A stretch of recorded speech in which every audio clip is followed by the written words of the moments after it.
Hello बच्चों, कैसे हो आप लोग। उम्मीद करता हूं सब लोग बहुत बढ़िया रहोगे। दोस्तों बहुत बहुत स्वागत है आप सभी लोगों का जीएसटी रिवीजन सीरीज की नेक्स्ट क्लास के अंदर। दोस्तों आज हम लोग स्टार्ट करने जा रहे हैं exemption from GST, one of the important topic. Stand alone question भी बन सकता है इस चैप्टर से।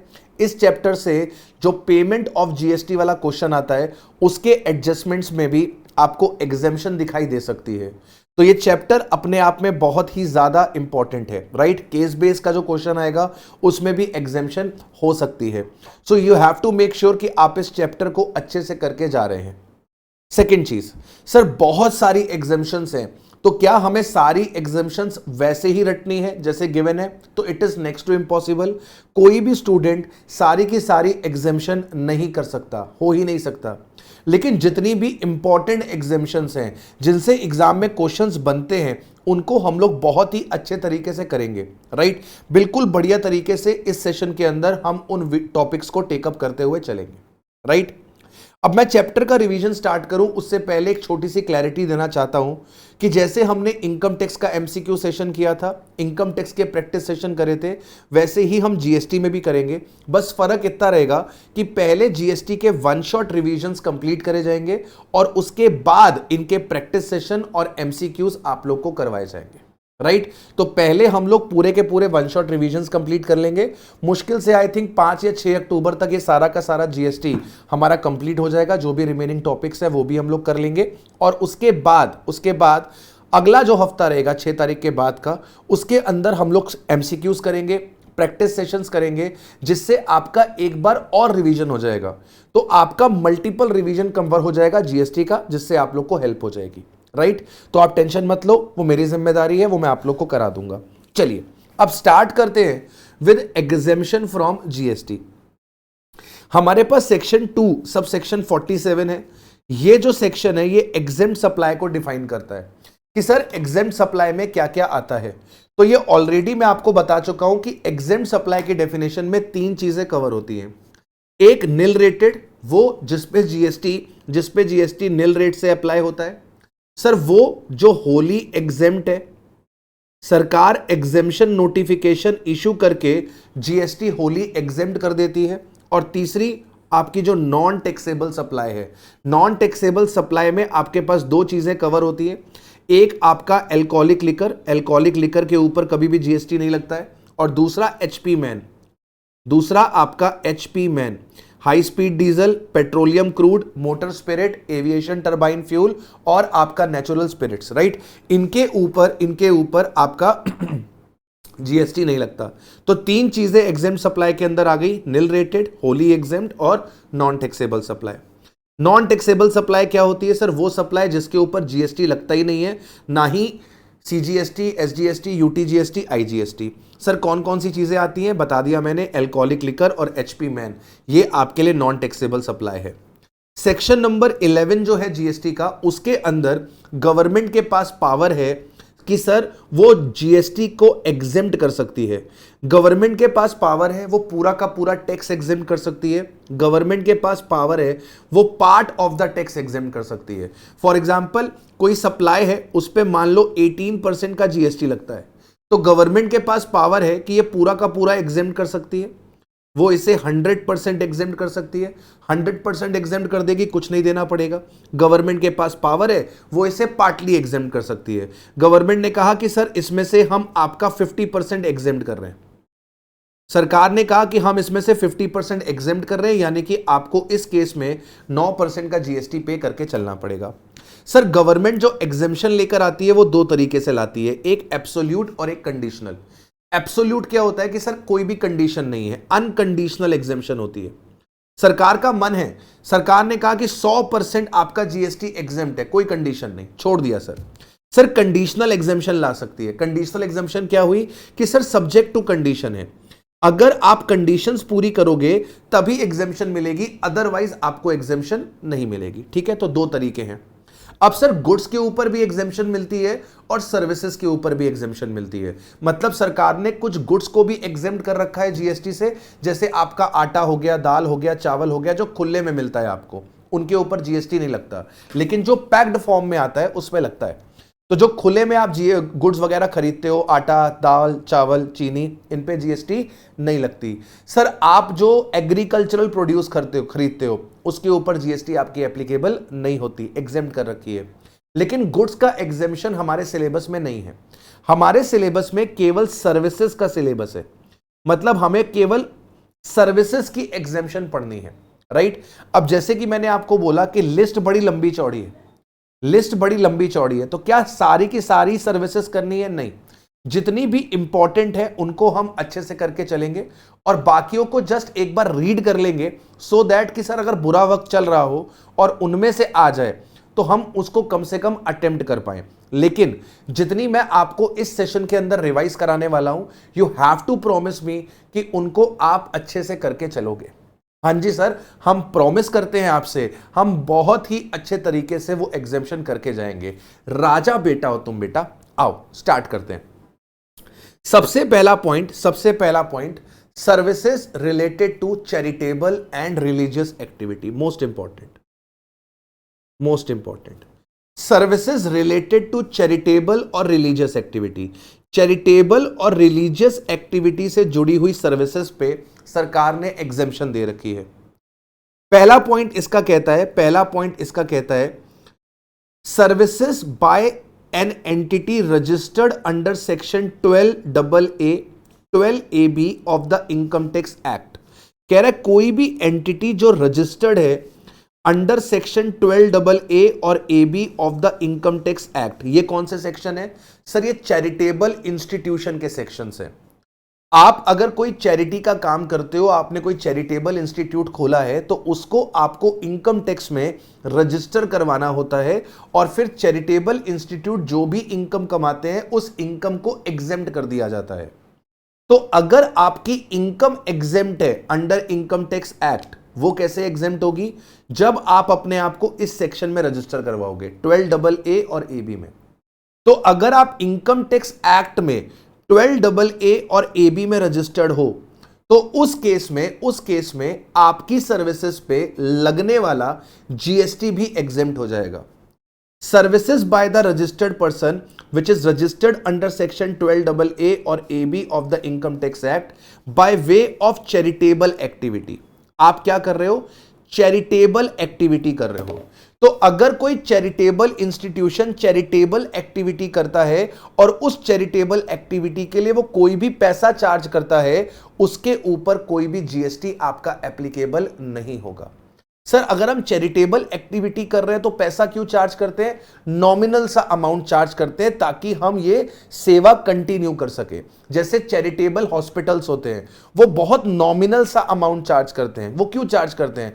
ताकि वो डॉक्टर्स की फीस पे कर पाए, हॉस्पिटल्स को मेंटेन कर पाए, राइट। तो जो चैरिटेबल इंस्टीट्यूट है, अगर वो चैरिटेबल एक्टिविटी परफॉर्म कर रहा है और आपसे कोई पैसा चार्ज कर रहा है, उस पैसे के ऊपर जीएसटी नहीं लगेगा। अब सर किसको चैरिटेबल एक्टिविटी बोला जाता है? किसको चैरिटेबल एक्टिविटी बोला जाता है? तो यहां पे आपको रट्टा मारना है, किन किन चीजों को चैरिटेबल एक्टिविटी बोला जाता है। अगर हम पब्लिक हेल्थ पे काम कर रहे हैं, मतलब हॉस्पिटल्स वगैरह चला रहे हैं, हम एडवांसमेंट ऑफ रिलीजियन कर रहे हैं, स्पिरिचुअलिटी कर रहे हैं और योगा कर रहे हैं, हम रिलीजन को बढ़ावा दे रहे हैं, हम रिलीजन को बढ़ावा दे रहे हैं, हम स्पिरिचुअलिटी को बढ़ावा दे रहे हैं, हम योगा को बढ़ावा दे रहे हैं। जगह जगह पर आप देखते हो योगा शिविर्स लगते हैं, योगा सिखाया जाता है, योगा कैंप्स लगते हैं, योगा सिखाया जाता है। तो ये आपका एक चैरिटेबल एक्टिविटी है। Okay sir. सर अगर हम एजुकेशन दे रहे हैं या फिर स्किल डेवलपमेंट के प्रोग्राम्स चला रहे हैं, हम एजुकेशन दे रहे हैं या फिर स्किल डेवलपमेंट के प्रोग्राम चला रहे हैं, और ये एजुकेशन और स्किल हम किसको दे रहे हैं? रट्टा मारना है यहां पे रट्टा मारना है। किसको दे रहे हैं? इसको रट्टा मारना है। सर हम ये एजुकेशन और स्किल दे रहे हैं एबंडन्ड, ऑर्फेंड और होमलेस चिल्ड्रन को। सर जिन बच्चों को छोड़ रखा है, मां बाप ने पाल के छोड़ दिया, एबंडन कर दिया सर, ठीक है, घर से बाहर निकाल दिया, या फिर ऑर्फेंड है सर, जिनके मां बाप ही नहीं है, होमलेस है, राइट, इन बच्चों को आप एजुकेशन दे रहे हो। सर जो फिजिकली और मेंटली एब्यूज्ड लोग हैं, इनको अगर आप एजुकेशनल की सर्विसेज दे रहे हो।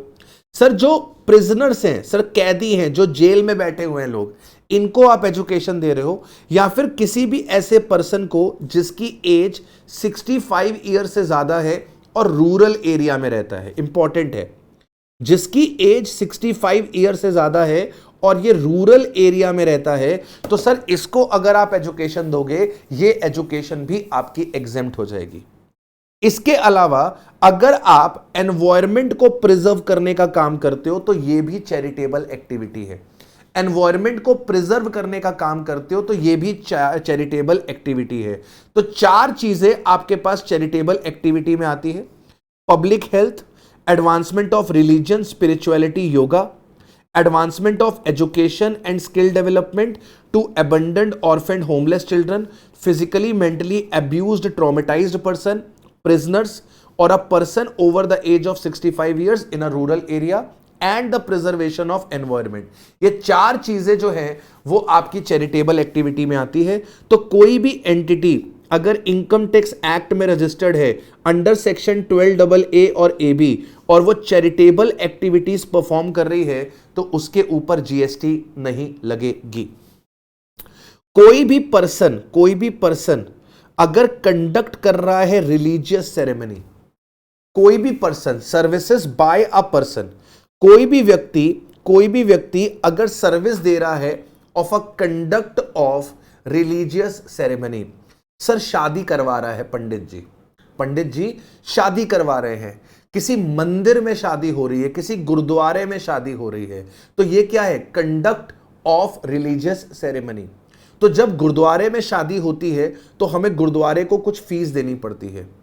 सर जो हमारे फेरे करवाते हैं, पंडित जी होते हैं या प्रीस्ट होते हैं, इनको हमें क्या करना पड़ता है? फीस पे करनी पड़ती है। सर घर पे मुंडन है बच्चे का, राइट, मुंडन के लिए पंडित जी को बुलाया है, हवन वगैरह कराया है, तो पंडित जी को जो भी हमने दक्षिणा दी है उन सब के ऊपर जीएसटी आपकी एप्लीकेबल नहीं होगी। रिलीजियस सेरेमनी से हमारा मतलब क्या है? सर जो लाइफ साइकिल रिचुअल्स है, रिलीजियस सेरेमनी से हमारा क्या मतलब है? जो लाइफ साइकिल रिचुअल्स है, जैसे कि special religious Pooja's conducted in the terms of religious text bye a person so authorised by the such religious text. तो कह रहा है रिलीजियस टेक्स्ट का मतलब क्या हुआ? ग्रंथ है, जैसे हम सिखों में क्या होती है? गुरु ग्रंथ साहब। हिंदुओं में क्या होती है? सर अपना गीता हो गया, राइट। अपने जो मुस्लिम्स हैं उनके लिए क्या हो गई? कुरान। तो रिलीजियस टेक्स्ट को पढ़ा जा रहा है, उसको पढ़ने के लिए हम किसी को पैसा दे रहे हैं, मतलब कि पंडित जी वगैरह को, पाई जी वगैरह को। बर्थ हो रहा है, मैरिज हो रही है, डेथ हो रही है, इसके अंदर रिलीजियस सेरेमनी होती है। चौथा होता है जब कोई मर जाता है, right. All these are what? Religious ceremony. इसमें अगर आप कोई रिलीजियस सेरेमनी कंडक्ट करवा रहे हो, उसके लिए पैसा दे रहे हो, उसके ऊपर कोई भी जीएसटी आपका एप्लीकेबल नहीं होगा।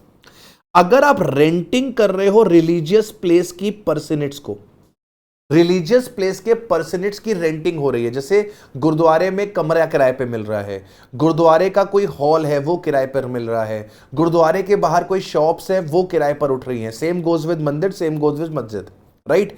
तो मंदिर के अंदर कोई रूम्स हैं वो किराए पर दिए जा रहे हैं, मंदिर का कोई हॉल है वो किराए पर दिया जा रहा है, मंदिर का कोई गार्डन है, कोई लॉन है वो किराए पर दिया जा रहा है। तो सरकार कहती है कि सर अगर आप रिलीजियस प्लेस के पर्सनेट्स को रेंट पर देते हो तो उस केस पे जीएसटी नहीं लगेगा। लेकिन अगर रूम का किराया 1000 रुपए या उससे ज्यादा है तो जीएसटी लगेगी।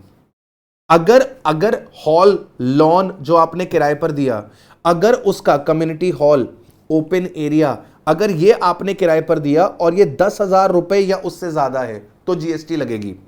अगर आपने शॉप किराए पर दी तो रेंट अगर आपने 10,000 रुपए या उससे ज्यादा का चार्ज किया पर मंथ तो उस केस में जीएसटी लगेगी।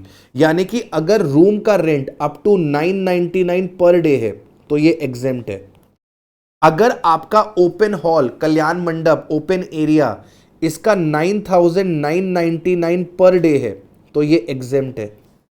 अगर शॉप की बात करें तो 9,999 पर मंथ है तो ये एग्जेम्प्ट है।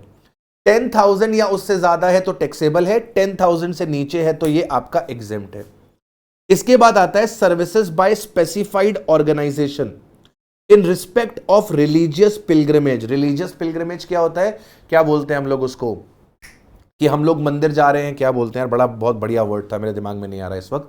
चलो, services by specified organization in respect of a religious pilgrimage facilitated by the government of India under the bilateral arrangement.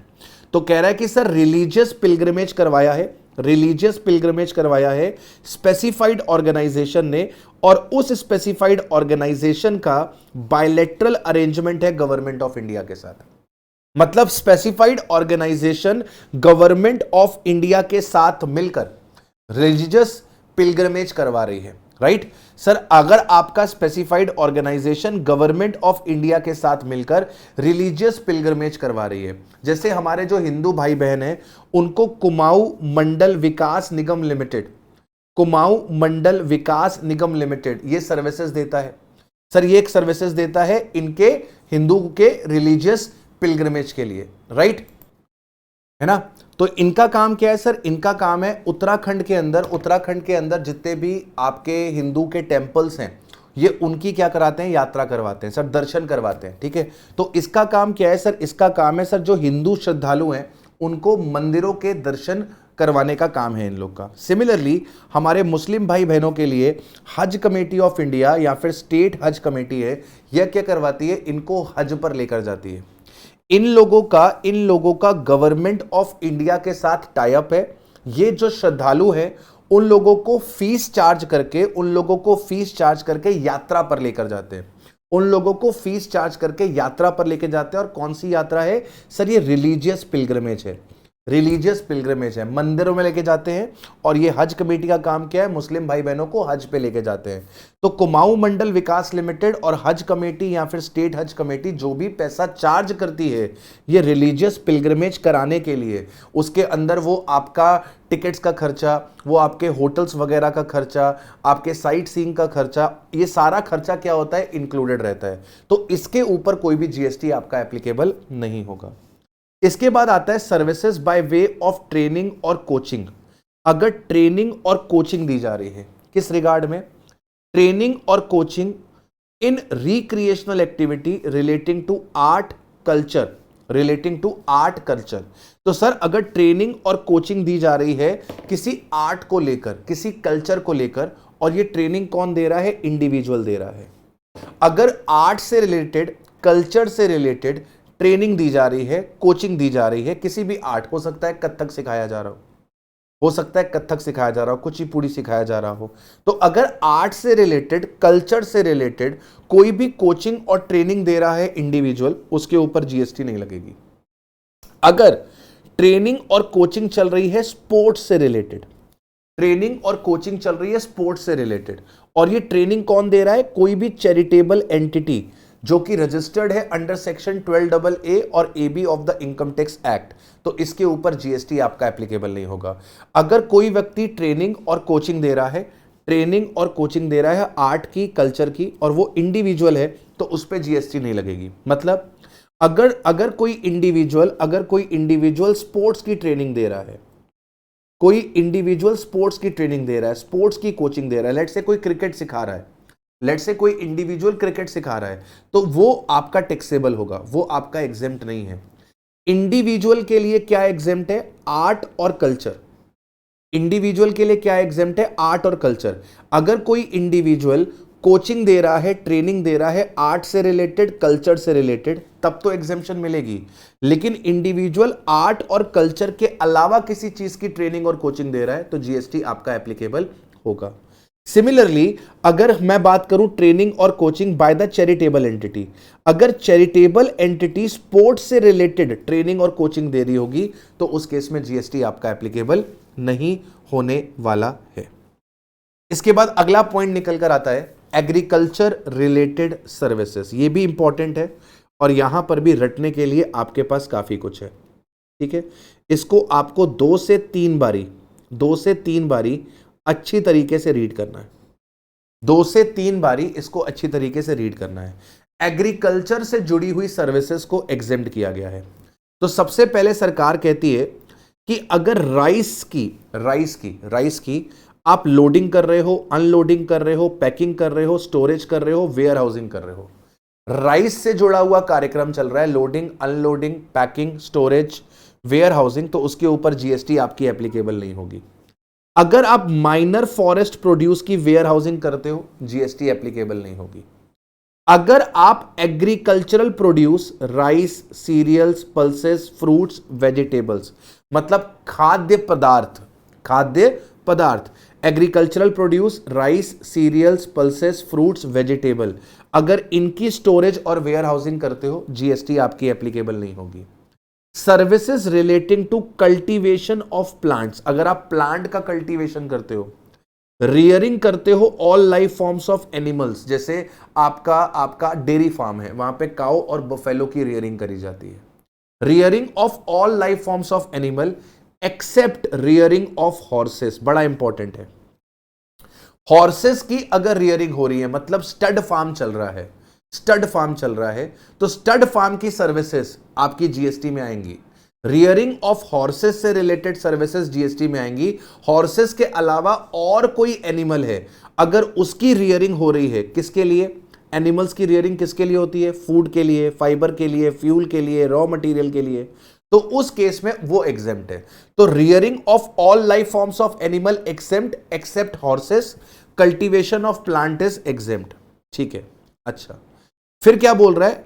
कह रहा है कि सर अगर आप एग्रीकल्चरल ऑपरेशंस करते हो directly related to production of agricultural produce including cultivation, harvesting, threshing, plant protesting और testing, मतलब कोई भी एग्रीकल्चर ऑपरेशन करते हो जो डायरेक्टली रिलेटिंग है to the agriculture, production of agriculture produce, मतलब खेती बाड़ी करते हो, तो खेती बाड़ी अगर आप करते हो तो उस केस में आपको एग्जेम्पशन मिलेगी।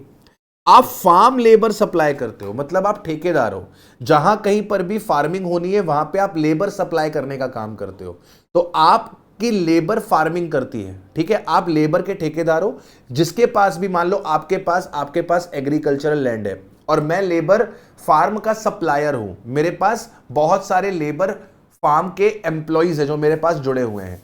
आपको जब भी लेबर की रिक्वायरमेंट होती है आप मेरे से संपर्क करते हो, 2 लेबर, 4 लेबर, 5 लेबर, 10 लेबर, मैं आपको लेबर सप्लाई कर देता हूं, राइट। तो अगर मैं आपको लेबर फार्म दे रहा हूं तो उसके ऊपर जीएसटी एप्लीकेबल नहीं होगी। Processes carried out at an agricultural farm, agricultural farm पे जो प्रोसेसेस चलते हैं, एग्रीकल्चरल फार्म में tending, pruning, cutting, harvesting, dying, cleaning, trimming, sun drying, fumigating, curing, sorting, grading, cooling, bulk packaging, such like operations. अब important चीज, which do not alter the essential character of agricultural produce but make it only marketable for the primary market। कह रहा है कि sir आपके agricultural farm में जो भी प्रोसेसेस चलते हैं जो आपके एग्रीकल्चरल प्रोड्यूस को मार्केटेबल बनाते हैं, वो उनके एसेंशियल कैरेक्टर को ऑल्टर नहीं करते, उन प्रोसेसेस को एग्जेम्प्ट करा गया है जीएसटी पर्पस के लिए। जैसे आप क्या करते हो, मान लो आपके बाग है, वहां पर आप एप्पल उगाते हो, तो आपने एप्पल तोड़े और एप्पल तोड़ने के बाद आपने उनकी क्लीनिंग करी, तो यह भी क्या एक प्रोसेस है। क्लीनिंग करने के बाद आपने उसकी वैक्सिंग करी, यह भी एक प्रोसेस है। अब जब आपने एप्पल को क्लीन किया तो क्या एप्पल का एसेंशियल कैरेक्टर बदल गया? नहीं, क्लीन करने से पहले भी वो एप्पल था, क्लीन करने के बाद भी वो एप्पल था। क्लीन करने से पहले वो गंदा एप्पल था, क्लीन करने के बाद वो साफ एप्पल हो गया।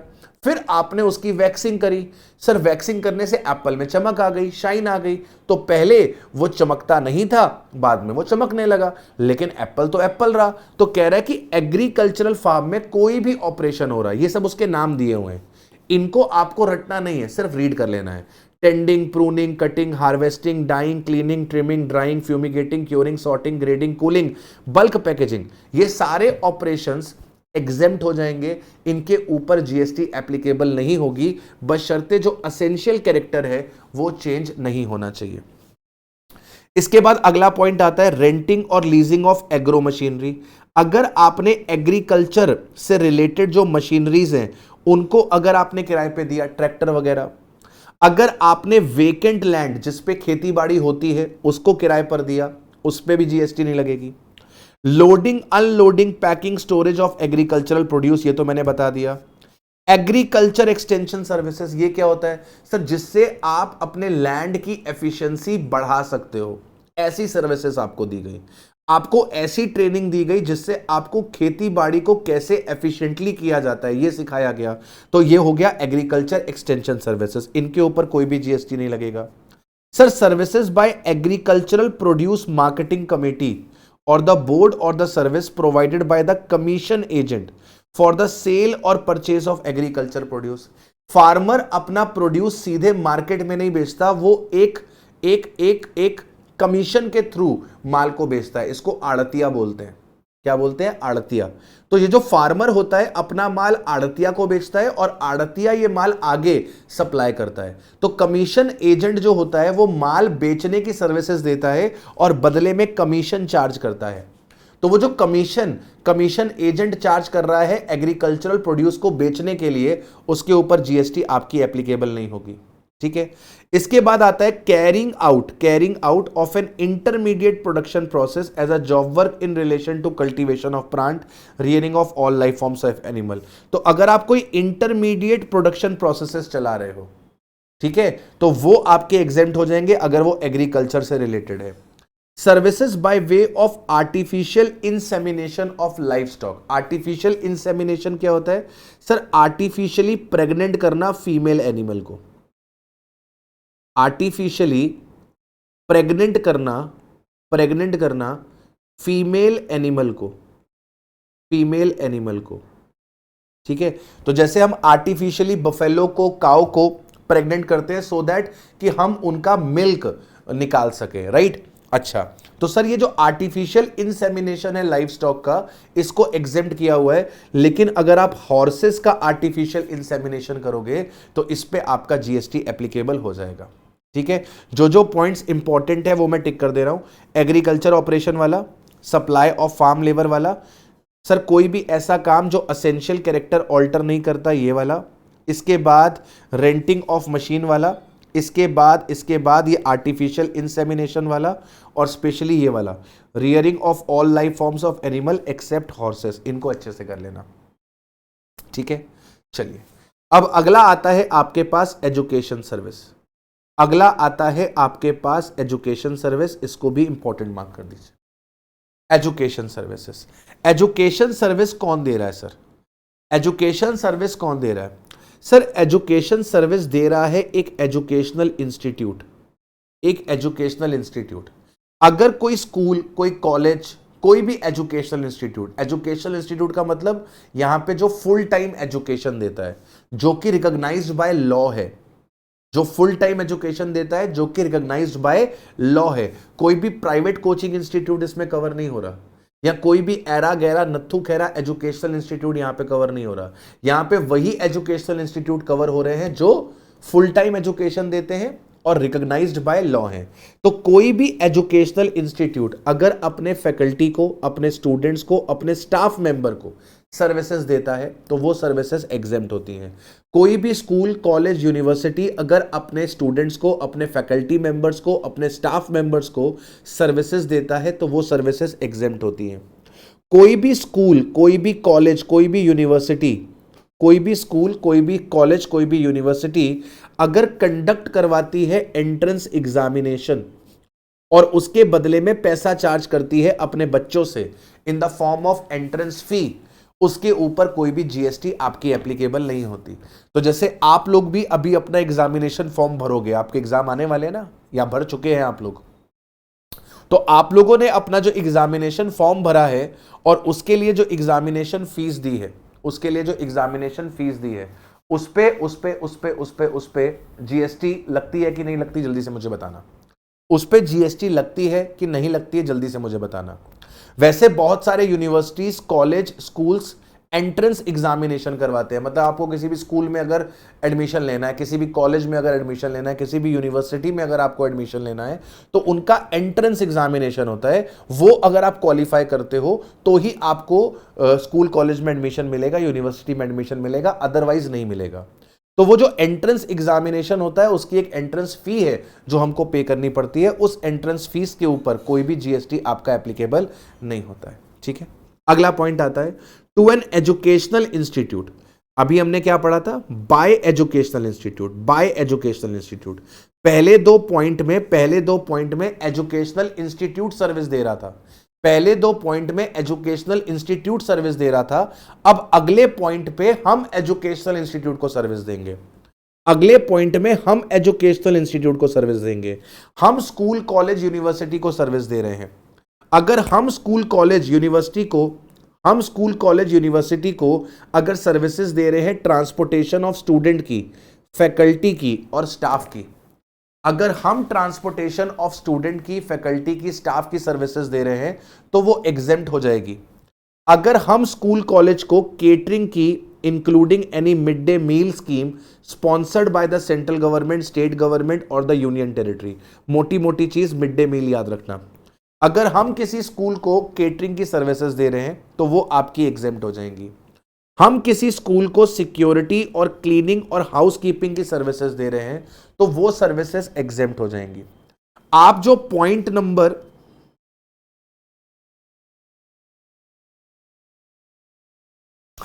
हम जो पॉइंट नंबर 1 2 3 पढ़ रहे हैं, ये जो पॉइंट नंबर 1 2 3 हमने पढ़ा है, ये जो पॉइंट नंबर 1 2 3 हमने पढ़ा है, this is only applicable for up to school.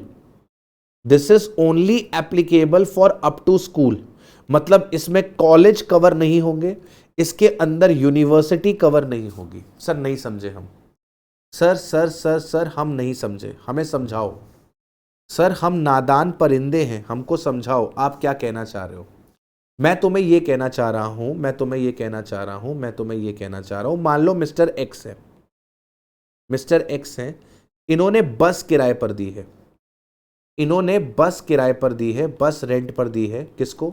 Sir बस रेंट दी है स्कूल को, और स्कूल उस बस से क्या करता है? स्टूडेंट को ट्रांसपोर्टेशन सर्विसेज देता है। बस क्या करता है? बस स्टूडेंट को ट्रांसपोर्टेशन सर्विसेज देता है। ठीक है, स्कूल क्या कर रहा है?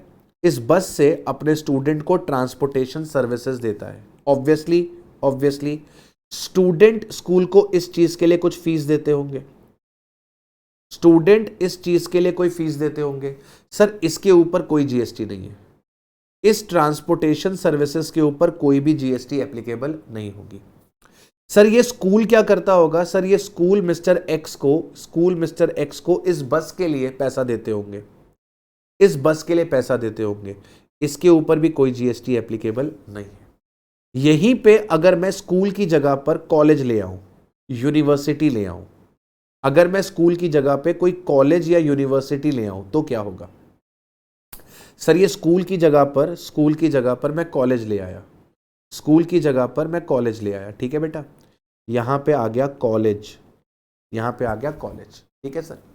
अब कॉलेज अगर अपने बच्चों को ट्रांसपोर्टेशन सर्विस देगा, मतलब एजुकेशनल इंस्टीट्यूट अगर अपने स्टूडेंट को, फैकल्टी को, स्टाफ मेंबर को कोई सर्विसेज देगा तो वो तो एग्जेम्प्ट है, उसमें कोई जीएसटी नहीं लगेगी। लेकिन अगर हम कॉलेज को बस ट्रांसपोर्टेशन की सर्विस दे रहे हैं, तो ये टैक्सेबल हो जाएगा। टैक्सेबल हो जाएगा। यानी कि अगर हम transportation of student, faculty and staff की सर्विस किसी स्कूल को देते हैं तो एग्जेम्प्ट है, लेकिन कॉलेज और यूनिवर्सिटी को देते हैं तो टैक्सेबल है। अगर हम केटरिंग और मिड डे मील की सर्विसेज किसी स्कूल को देते हैं तो वो एग्जेम्प्ट है, लेकिन कॉलेज और यूनिवर्सिटी को देते हैं तो वो टैक्सेबल है। अगर हम सिक्योरिटी, क्लीनिंग और हाउसकीपिंग की सर्विसेज किसी स्कूल को देते हैं तब तो वो एग्जेम्प्ट है, लेकिन कॉलेज और यूनिवर्सिटी को देते हैं तो वो टैक्सेबल है। Services relating to admission to और conduct of examination by such institute. आपका जब एग्जाम होगा तो आपका सेंटर पड़ेगा। हमारे इंस्टीट्यूट ने क्या किया है? हमारे इंस्टीट्यूट ने बहुत सारे स्कूल्स के साथ, बहुत सारे कॉलेजेस के साथ टाई अप किया है सो दैट कि वो आप लोगों का एग्जाम कंडक्ट कर सके। हमारा इंस्टीट्यूट जो सेंटर्स बुक करता है, जो स्कूल या कॉलेज होते हैं, उन सेंटर्स को हमारा स्कूल पे करता है।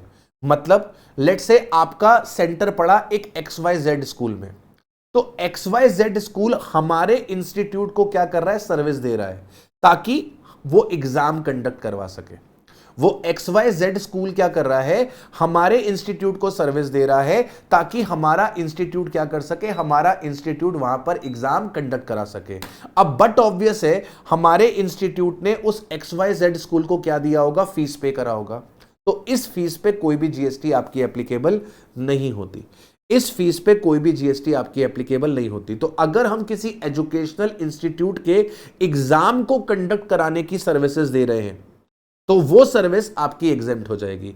यहां पे स्कूल भी कवर हो जाएगा, यहां पे स्कूल भी कवर हो जाएगा, कॉलेज भी कवर हो जाएगा, यूनिवर्सिटी भी कवर हो जाएगी। तो स्कूल, कॉलेज, यूनिवर्सिटी किसी को भी अगर सर्विस दी गई है तो वो एग्जेम्प्ट हो जाएगी। अगर ऑनलाइन एजुकेशन जर्नल की सर्विसेज दी है, ऑनलाइन एजुकेशन जर्नल्स क्या होते हैं सर? आपको रेगुलर बेसिस पे मंथली या फिर वीकली अपडेट रखने के लिए जर्नल्स इशू होते हैं। हमारे इंस्टीट्यूट भी इशू करते हैं और बहुत बड़े बड़े जो कॉलेजेस हैं, अच्छे अच्छे यूनिवर्सिटीज हैं, वो भी क्या करते हैं, अपने स्टूडेंट्स को अपडेट रखने के लिए ऑनलाइन जर्नल्स उनके ईमेल पर सेंड करते हैं रेगुलर बेसिस पे। इट इज ईदर वीकली और मंथली और पीरियोडिकली, क्वार्टरली, कैसा भी हो सकता है। तो ये जो ऑनलाइन जर्नल की सुविधा है, अगर ये ऑनलाइन जर्नल की सुविधा हमने स्कूल को दी तो ये सुविधा आपकी टैक्सेबल हो जाएगी। लेकिन यही सुविधा अगर हमने कॉलेज और यूनिवर्सिटी को दी तो ये सुविधा क्या हो जाएगी? एग्जेम्प्ट हो जाएगी। तो ऊपर की जो तीन सर्विसेज थी, अगर ये स्कूल को मिल रही थी तो एग्जेम्प्ट थी, कॉलेज और यूनिवर्सिटी को मिल रही थी तो ये टैक्सेबल थी। लेकिन आपकी ये वाली जो सर्विस है ऑनलाइन एजुकेशन वाली, जैसे मान लो मैं एक सप्लायर हूं, मैं क्या करता हूं, मैं ऑनलाइन एजुकेशन जर्नल्स को डिजाइन करता हूं। तो आपने मुझे डेटा दे दिया कि सर क्या आपको जर्नल में डालना है, तो मैंने ऑनलाइन एजुकेशन जर्नल तैयार कर दिया और आपके बिहाफ पे आपके सभी स्टूडेंट्स को मेल भी कर दिया। मैंने आपके लिए एक ऑनलाइन जर्नल तैयार किया, जो भी वीकली अपडेट्स आए थे वो अपडेट्स मैंने उस ऑनलाइन जर्नल में डाल दिए और आपके बिहाफ पे आपके सभी स्टूडेंट्स को वो ऑनलाइन जर्नल मैंने मेल कर दिया। तो आप अगर एक स्कूल हो तो मैंने जो सेवा आपको दी है वो टैक्सेबल है। लेकिन आप अगर एक कॉलेज हो, एक यूनिवर्सिटी हो, तो मैंने जो आपको ऑनलाइन जर्नल वाली सेवा दी है वो सेवा आपकी एग्जेम्प्ट है। फिर से रिपीट कर रहा हूं, कोई भी एजुकेशनल इंस्टीट्यूट अपने बच्चों को, फैकल्टी को, स्टाफ को सर्विस देगा वो हमेशा एग्जेम्प्ट होगी। कोई भी एजुकेशनल इंस्टीट्यूट अगर एंट्रेंस एग्जामिनेशन कराएगा और उसके लिए एंट्रेंस फीस लेगा, उस एंट्रेंस फीस पे जीएसटी नहीं लगेगी। ये स्कूल ने एजुकेशन दी है, किसी कॉलेज ने दी है, किसी यूनिवर्सिटी ने दी है, ये बाय एजुकेशनल इंस्टीट्यूट है। अब हम टू एजुकेशनल इंस्टीट्यूट की बात करें तो अगर हम किसी स्कूल को ट्रांसपोर्टेशन की सर्विसेज देंगे तो एग्जेम्प्ट होगा, कॉलेज और यूनिवर्सिटी को देंगे तो टैक्सेबल होगा। हम किसी स्कूल को केटरिंग की सर्विसेज देंगे तो एग्जेम्प्ट होगा, लेकिन कॉलेज और यूनिवर्सिटी को देंगे तो टैक्सेबल होगा। हम किसी स्कूल को सिक्योरिटी, क्लीनिंग, हाउसकीपिंग की सर्विसेज देंगे तो एग्जेम्प्ट होगा, कॉलेज और यूनिवर्सिटी को देंगे तो टैक्सेबल होगा। हम किसी स्कूल, कॉलेज, यूनिवर्सिटी को एग्जाम कंडक्ट करवाने के लिए अपना प्रीमाइसेस लेट आउट करते हैं तो वो सर्विसेज एग्जेम्प्ट होंगी। अगर हम ऑनलाइन एजुकेशन जर्नल सप्लाई करने की सर्विस किसी स्कूल को देते हैं तो टैक्सेबल होगा, लेकिन कॉलेज और यूनिवर्सिटी को देते हैं तो आपका एग्जेम्प्ट हो जाएगा। इसके बाद अगला पॉइंट निकल कर आता है health care service, most important. अगला पॉइंट निकल कर आता है health care service, most important. अगर आप वेटरिनरी क्लिनिक चला रहे हैं, मतलब जानवरों का अस्पताल चला रहे हैं, तो जानवरों का अगर अस्पताल चल रहा है वहां पर जो भी सेवाएं दी जाएंगी वो एग्जेम्प्ट होंगी।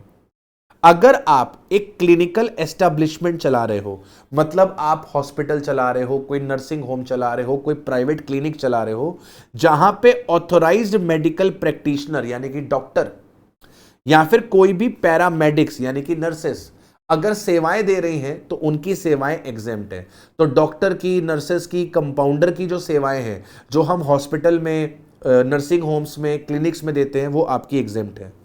अगर किसी पेशेंट का ट्रांसपोर्टेशन हो रहा है एम्बुलेंस में, तो पेशेंट के ट्रांसपोर्टेशन की सर्विसेज जो हैं वो आपकी क्या हो जाएंगी? एग्जेम्प्ट हो जाएंगी। अब जब हम हेल्थ केयर सर्विस की बात करते हैं तो हेल्थ केयर सर्विस में क्या क्या आता है? तो कहता है कि हेल्थ केयर सर्विस में हम वो चीजें लेंगे जो रिकॉग्नाइज्ड सिस्टम ऑफ मेडिसिन है इंडिया में। ठीक है, जो रिकॉग्नाइज्ड सिस्टम ऑफ मेडिसिन है इंडिया में, हम उसे कंसीडर करेंगे। Health care service means any service by way of diagnosis और द ट्रीटमेंट और the care for the illness, injury, deformity, abnormality, pregnancy. मतलब डायग्नोस करना, ट्रीट करना, केयर करना फॉर इलनेस, किसी इंजरी को, किसी डिफॉर्मिटी को, किसी एबनॉर्मलिटी को in any recognised system of medicine in India and include. Health care service में क्या आता है? हेल्थ केयर सर्विस में हम इंक्लूड करते हैं services by way of transportation of patient to and from the clinical establishment. तो सर अगर आपके पेशेंट का ट्रांसपोर्टेशन हो रहा है वो भी हेल्थ केयर सर्विस है। लेकिन अगर आप डज नॉट इंक्लूड, अगर आप हेयर ट्रांसप्लांट करते हो, कॉस्मेटिक और प्लास्टिक सर्जरी करते हो, तो ये आपका हेल्थ केयर ट्रीटमेंट नहीं है, इसके ऊपर जीएसटी लगेगा। लेकिन अब यहां पर भी एक्सेप्शन है, लेकिन अगर आपने हेयर ट्रांसप्लांट किया है, आपने कॉस्मेटिक या फिर प्लास्टिक सर्जरी करी है टू रीस्टोर और रिकंस्ट्रक्ट द एनाटॉमी और the functions of the body affected due to the congenital defects, development of abnormalities, injury और ट्रॉमा। अब मान लो किसी का बाय बर्थ लेट्स से किसी का बाय बर्थ 6 उंगलियां हैं, किसी का बाय बर्थ 6 उंगलियां हैं, तो उस केस में छठी उंगली काटना क्या है सर? वो हेल्थ केयर सर्विस है। अगर मान लो किसी का मेजर एक्सीडेंट हो जाए और उसके फेस पे बहुत ज्यादा चोट आए और उसके फेस का प्लास्टिक सर्जरी करना पड़े, तो ये हेल्थ केयर सर्विस है, ये एग्जेम्प्ट है। लेकिन सर आपको लगता है आपकी नोज ठीक नहीं है, ये नोज की वजह से आप सुंदर नहीं दिखते हो, हालांकि मेरी बढ़िया है, मैं तो दिखता हूं सुंदर। आपको ऐसा लगता है कि आपकी नोज की वजह से आप सुंदर नहीं दिखते हो, तो आपको लगा चलो मैं एक नोज का जॉब करवा लेता हूं, अपनी नोज सुंदर कर लेता हूं, नोज को थोड़ा सा तीखा करवा लेता हूं। क्या करवा लेता हूं? तीखा करवा लेता हूं। तो आपने अपना नोज तीखा करवाने के लिए प्लास्टिक सर्जरी करवा लिया। तो अब ये जो प्लास्टिक सर्जरी आपने करवाई, ये आपने सुंदर दिखने के लिए कमाई, अच्छा दिखने के लिए कराई, ताकि आपका क्रश आपको पसंद करने लगे, इसके लिए करवाई। तो बाबू अब ये जो काम है ये हेल्थ केयर नहीं है, इसके ऊपर जीएसटी लगेगा।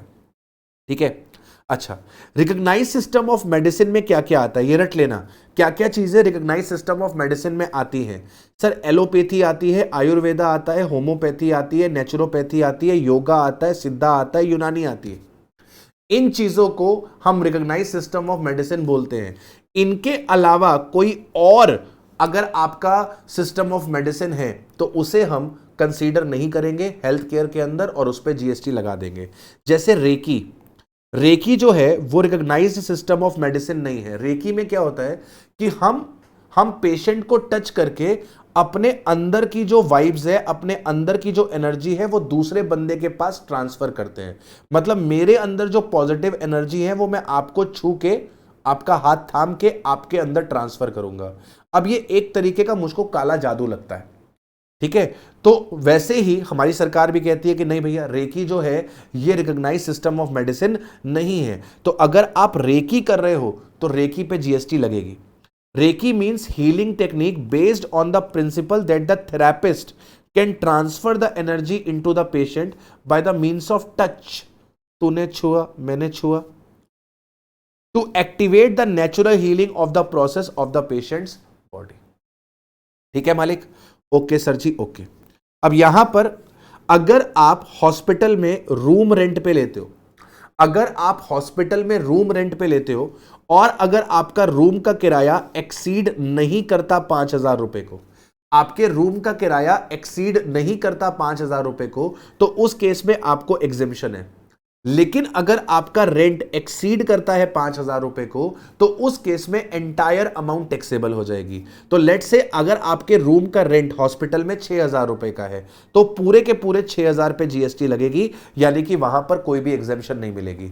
तो अगर आप हॉस्पिटल में प्राइवेट रूम लेते हो और प्राइवेट रूम का भाड़ा अप टू ₹5,000 है तो उस केस में कोई टेंशन नहीं है। लेकिन अगर भाड़ा 5,000 रुपए से ज्यादा है तो उस केस में जीएसटी लग जाएगा। लेकिन अगर आपका आईसीयू का भाड़ा है, अगर आपका क्रिटिकल केयर यूनिट सीसीयू का भाड़ा है, अगर आपका intensive cardiac care unit ICCU का भाड़ा है, या फिर neonatal intensive care unit NICU का भाड़ा है, अगर आईसीयू का रेंट है, सीसीयू का रेंट है, आईसीसीयू का रेंट है, एनआईसीयू का रेंट है, तो ऐसे केस में पूरी एग्जेम्पशन है। आपका अमाउंट ऑफ रेंट मैटर नहीं करता। आईसीयू का पर डे का चार्ज अगर 8,000 रुपए है, पूरा एग्जेम्प्ट। सीसीयू का 9,000 रुपए पर डे है, पूरा एग्जेम्प्ट। आईसीसीयू का 10,000 रुपए पर डे है, पूरा एग्जेम्प्ट। NICU का 15,000 रुपए पर डे है, पूरा एग्जेम्प्ट। इन केसेस में अमाउंट मैटर नहीं करती, फुल्ली एग्जेम्प्ट है। लेकिन इनके अलावा और कोई रूम है, 5,000 रुपए तक का भाड़ा है, एग्जेम्प्ट। 5,000 से ज्यादा है तो टैक्सेबल। अच्छा, कई बार क्या होता है, हॉस्पिटल क्या करते हैं, सीनियर डॉक्टर्स को हायर करते हैं, सीनियर कंसल्टेंट, सीनियर टेक्नीशियंस को हायर करते हैं इंडिपेंडेंटली। मतलब पेशेंट जो है वो हॉस्पिटल में जाता है इलाज करने के लिए, पेशेंट हॉस्पिटल को फीस देता है, और हॉस्पिटल क्या करता है, एक सीनियर डॉक्टर को बुलाता है और हॉस्पिटल सीनियर डॉक्टर को फीस पे करता है। यहां पे डॉक्टर और पेशेंट के बीच में कोई कॉन्ट्रैक्ट नहीं है, पेशेंट और हॉस्पिटल के बीच में एक कॉन्ट्रैक्ट है, हॉस्पिटल और डॉक्टर्स के बीच में एक कॉन्ट्रैक्ट है। तो मुद्दा यह उठता है कि अगर डॉक्टर्स हॉस्पिटल को सर्विस दे रहे हैं, किसी पेशेंट को सर्विस नहीं दे रहे हैं, तो क्या वो सर्विस पे जीएसटी लगनी चाहिए? तो सरकार ने यहां पे क्लैरिफिकेशन दिया, कहते हैं कि भले जो सीनियर डॉक्टर्स हैं, जो कंसल्टेंट्स हैं, जो टेक्नीशियंस हैं, उनका डायरेक्टली पेशेंट से कोई कॉन्ट्रैक्ट नहीं है, भले उनका हॉस्पिटल से कॉन्ट्रैक्ट है, हम इस सर्विस को हेल्थ केयर सर्विस के अंदर ही मानेंगे और इसके ऊपर जीएसटी नहीं लगाएंगे। तो यहां पर वो क्या बोल रहा है, यहां पे क्या बोल रहा है कि जो सर्विसेज प्रोवाइड करी है, such senior doctor, consultant, technicians, whether employees और not, are the health care services, and उनके ऊपर कोई भी जीएसटी नहीं लगेगी। अच्छा सर, कई बारी हॉस्पिटल्स में क्या होता है, फूड सप्लाई किया जाता है, हॉस्पिटल की अपनी कैंटीन होती है और उस कैंटीन से फूड सप्लाई किया जाता है। अब उस कैंटीन से फूड जो पेशेंट हॉस्पिटल में एडमिटेड है उनको भी सप्लाई होता है एज पर डॉक्टर्स प्रिस्क्रिप्शन। और सर, जो उन पेशेंट्स को देखने आए हैं, जो विजिटर्स हैं, या फिर वो पेशेंट्स जो हॉस्पिटल में एडमिट नहीं होते, डॉक्टर को दिखाते हैं और चले जाते हैं, वो भी कभी कभार उस कैंटीन का खाना चख लेते हैं। तो कैंटीन अगर इन पेशेंट्स जो एडमिटेड पेशेंट्स हैं उनको अगर खाना देता है एज पर डॉक्टर्स प्रिस्क्रिप्शन, तो वो हेल्थ केयर सर्विस का ही पार्ट माना जाता है, उस पर जीएसटी नहीं लगती। लेकिन अगर हॉस्पिटल की कैंटीन से उन लोगों को खाना दिया गया जो विजिटर्स हैं, या फिर जो वो पेशेंट्स जो एडमिट नहीं हुए हैं उनको अगर खाना देता है, तो वो आपकी सर्विस टैक्सेबल होती है। Health care service provided by the clinical establishment will include the food supplied to the patients, food supplied to the patient as advised by the doctor, nutritious is a part of composite supply. लेकिन other supplies of food by a hospital to the patients who are not admitted or to their attendants or visitors are taxable. ठीक है sir. इसके बाद अगर hospital के बाहर shop वगैरह है जिसको हॉस्पिटल ने किराए पर दे दिया है, ठीक है, तो उस केस में वो आपके जीएसटी के एम्बिट में आ जाएगी। Supply of services other than health care services such as renting of shop, auditoriums in the premises of the clinical establishment, display of advertisement will be subject to GST. इसके बाद अगर जैसे कुछ महिलाएं या कुछ लोगों के घर में बच्चा नहीं होता, ठीक है, कुछ लोगों के घर बच्चा नहीं हो पाता किसी भी रीजन की वजह से, तो वो लोग क्या करते हैं, टेस्ट ट्यूब बेबी करवाते हैं, ठीक है, आईवीएफ करवाते हैं, ठीक है, आईवीएफ करवाते हैं। तो अगर कोई एबनॉर्मलिटी है, डिसीज है, एलिमेंट है ऑफ इनफर्टिलिटी, बच्चा पैदा नहीं हो रहा, और उस केस में वो आईवीएफ करवाते हैं, टेस्ट ट्यूब बेबी वगैरह करवाते हैं, तो आईवीएफ का जो सर्विस है वो भी हेल्थ केयर है और उसके ऊपर भी जीएसटी आपका एप्लीकेबल नहीं होगा, उसे भी सरकार ने क्या किया हुआ है, एग्जेम्प्ट किया हुआ है। चलिए, services provided by the government, इसको हम चार्ट के थ्रू करेंगे at the end of the session. अभी आगे बढ़ते हैं और बात करते हैं पैसेंजर ट्रांसपोर्टेशन सर्विसेज की, पैसेंजर ट्रांसपोर्टेशन सर्विसेज की। ट्रांसपोर्टेशन ऑफ पैसेंजर विद और without accompanied belongings by air in economy class.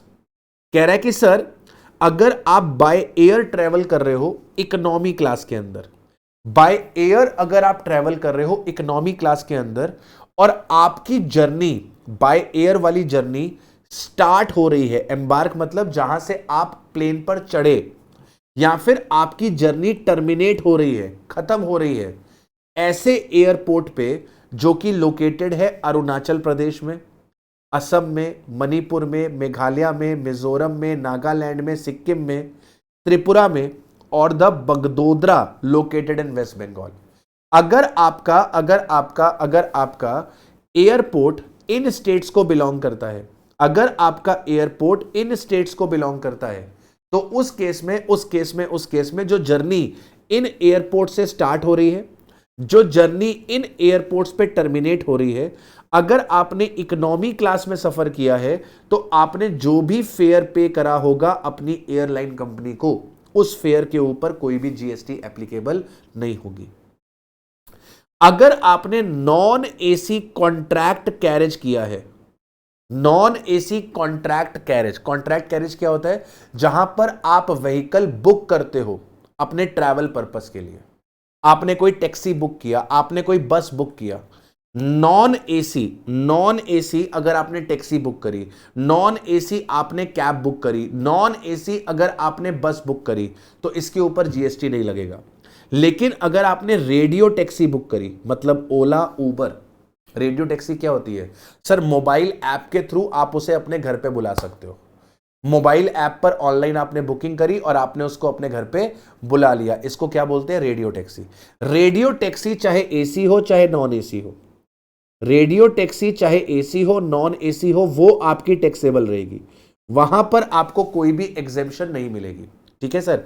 लेकिन अगर रेडियो टैक्सी के अलावा कोई और कॉन्ट्रैक्ट कैरेज है जिसको आपने बुक किया है, अगर वो नॉन एसी है तो जीएसटी नहीं लगेगा।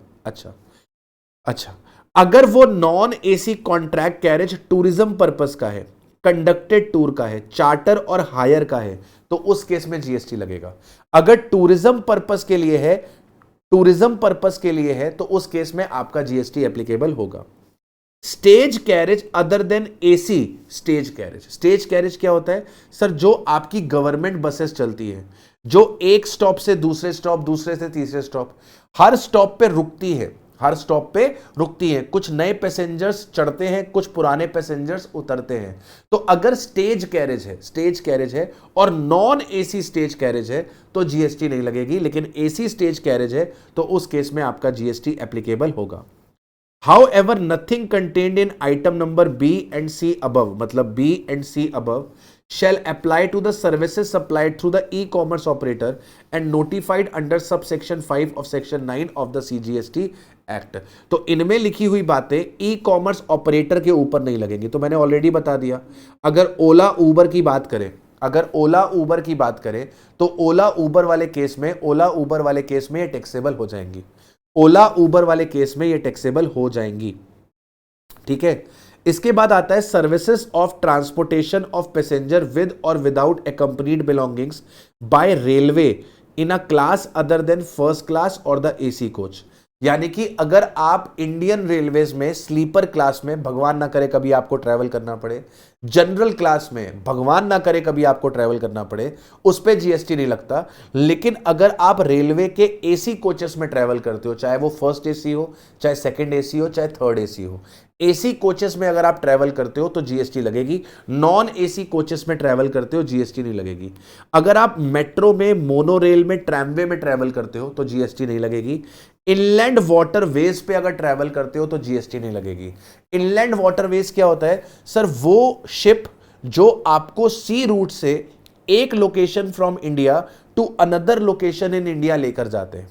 जैसे गोवा वगैरह में, मुंबई वगैरह में यह बड़ा यूज होता है, जहां पर आप एक पॉइंट से दूसरे पॉइंट पर जाते हो बाय शिप। एक पॉइंट से दूसरे पॉइंट पे आप जाते हो by ship with in the country. जब विद इन द कंट्री एक पॉइंट से दूसरे पॉइंट पे आप शिप से जाते हो तो उसको बोलते हैं इनलैंड वाटरवेज।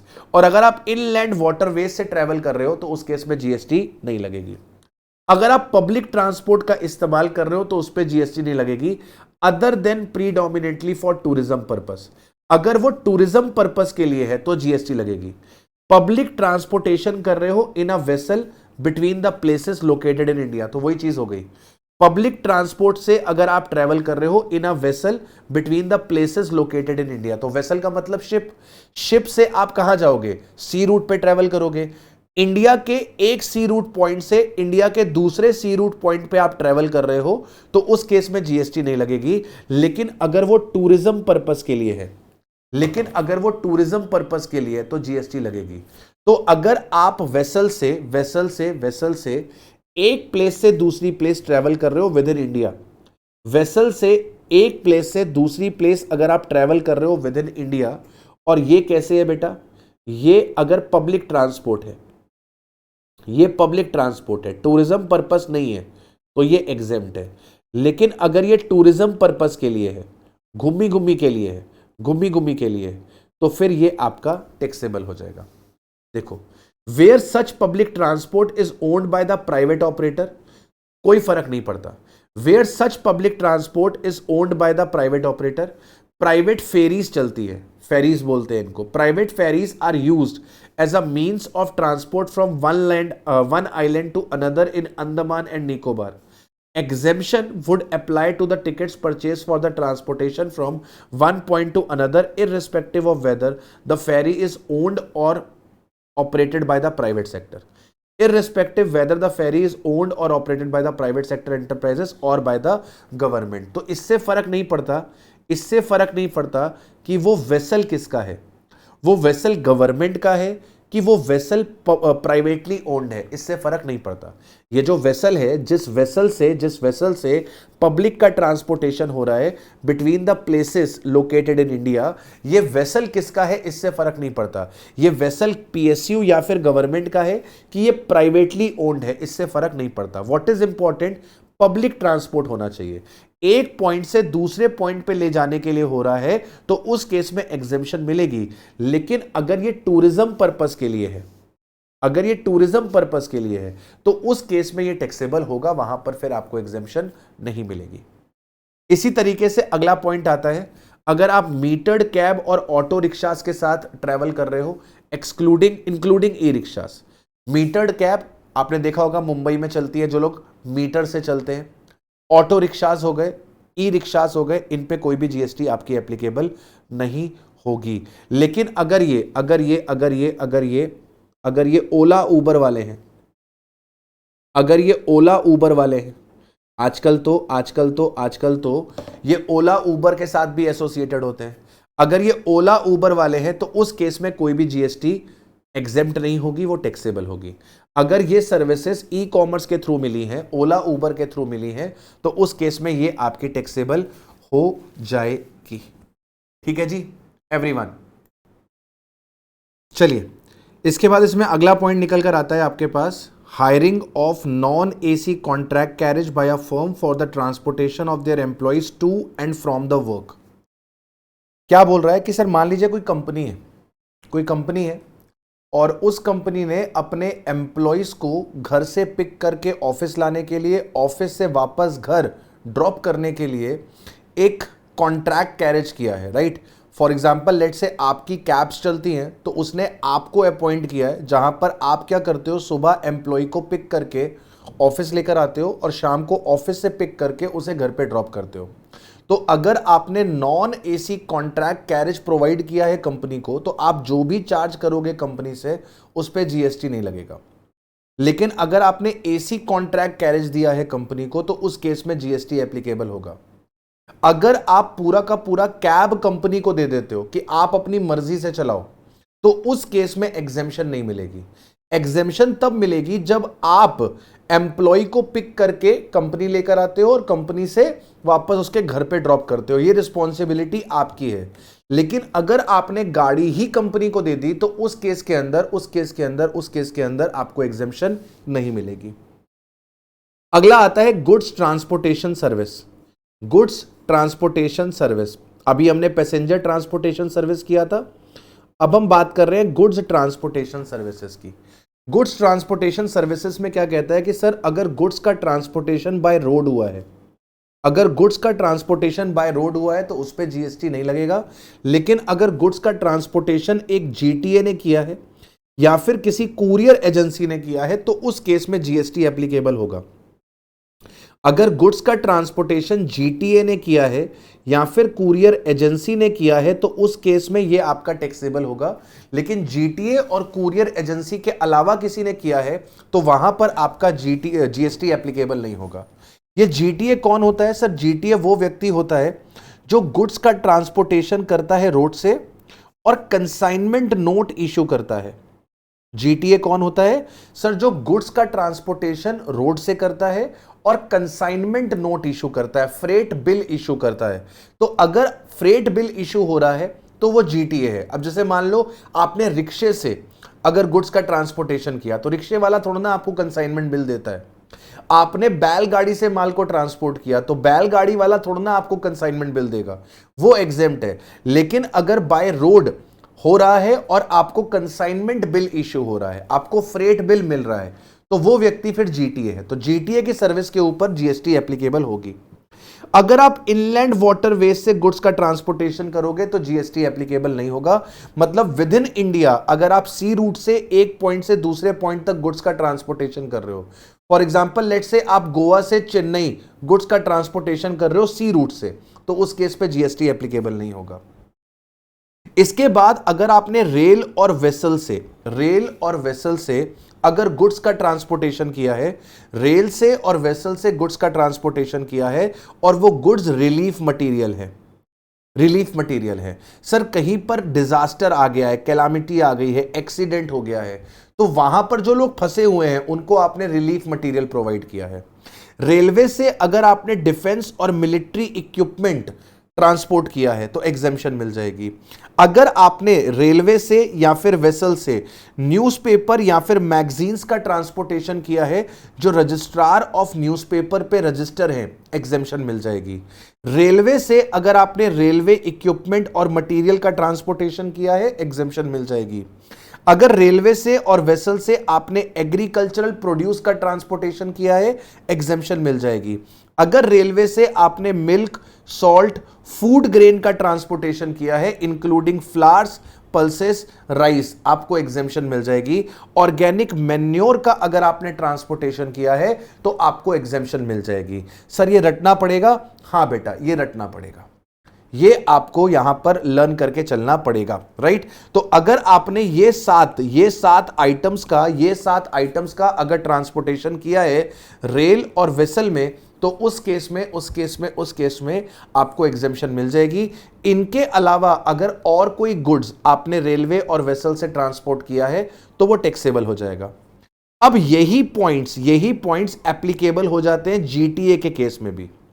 अगर आपने जीटीए के थ्रू आपने रिलीफ मटेरियल ट्रांसपोर्ट किया है, जीटीए के थ्रू अगर आपने एग्रीकल्चरल प्रोड्यूस, डिफेंस और मिलिट्री इक्विपमेंट, जीटीए के through milk, salt, food including flower, pulses, rice, GTA के थ्रू ऑर्गेनिक मैन्योर, जीटीए के थ्रू न्यूज़पेपर, मैगजीन जो कि रजिस्ट्रार है विद न्यूज़पेपर, अगर आपने ये ट्रांसपोर्ट किया है तो उस केस में आपको जीएसटी से एग्जेम्पशन मिल जाएगी। इनके अलावा कुछ और ट्रांसपोर्टेशन किया है तो वो आपका टैक्सेबल हो सकता है। इस वाले पॉइंट में और इस वाले पॉइंट में सिर्फ एक डिफरेंस है, सारे आइटम्स सेम है, सिर्फ एक डिफरेंस है रेलवे इक्विपमेंट। अगर जीटीए के थ्रू रेलवे इक्विपमेंट जाएगा तो वो टैक्सेबल हो जाएगा, लेकिन रेलवे इक्विपमेंट रेल और वेसल से जाएगा तो वो आपका एग्जेम्प्ट हो जाएगा। इसके बाद अगर जीटीए किसी अनरजिस्टर्ड पर्सन को सर्विसेज देता है, जीटीए किसी अनरजिस्टर्ड पर्सन को सर्विसेज देता है इंक्लूडिंग अनरजिस्टर्ड सीटीपी, तो उसकी सर्विसेज एग्जेम्प्ट हो जाएंगी। तो जैसे मान लो आपका घर का सामान शिफ्ट होना है, आप नोएडा से दिल्ली ट्रांसफर हो गए हो, तो आप नोएडा से अपने घर का सामान दिल्ली वाले घर पे ट्रांसफर कर रहे हो, तो आपने जीटीए की सर्विसेज ली। अब क्योंकि आप अनरजिस्टर्ड हो, आप अपने घर का सामान एक जगह से दूसरी जगह पे ट्रांसफर कर रहे हो, तो इस केस में जीटीए की सर्विसेज के ऊपर जीएसटी एग्जेम्प्ट कर दिया गया है। लेकिन अगर जीटीए ने किसी फैक्ट्री को सर्विसेज दी है जो कि रजिस्टर्ड है अंडर फैक्ट्रीज एक्ट, जीटीए ने किसी सोसाइटी को सर्विसेज दी है जो कि रजिस्टर्ड है under the societies registration act, sir GTA ने किसी कोऑपरेटिव सोसाइटी को सर्विसेज दी है जो कि रजिस्टर्ड है किसी भी लॉ के अंदर, सर जीटीए ने किसी बॉडी कॉर्पोरेट को सर्विस दी है, जीटीए ने किसी पार्टनरशिप फर्म को सर्विस दी है चाहे वो पार्टनरशिप फर्म रजिस्टर्ड है या नहीं है, सर जीटीए ने किसी कैजुअल टैक्सेबल पर्सन को सर्विसेज दी हैं जो कि रजिस्टर्ड है अंडर द जीएसटी एक्ट।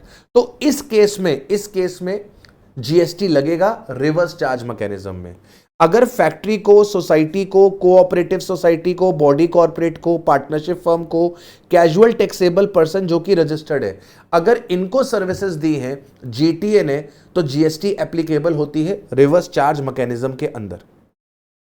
अगर जीटीए ने डिपार्टमेंट और द एस्टेब्लिशमेंट ऑफ गवर्नमेंट को सर्विस दी है, CG, SG, union territory, GTA ने किसी लोकल अथॉरिटी को सर्विसेज दी है, जीटीए ने गवर्नमेंटल एजेंसीज को सर्विसेज दी हैं जिन्होंने जीएसटी में रजिस्ट्रेशन लिया है टीडीएस काटने के लिए, या फिर जिन्होंने जीएसटी में रजिस्ट्रेशन लिया है टीसीएस कलेक्ट करने के लिए, तो ऐसे केस में आपका जीएसटी एप्लीकेबल नहीं होगा।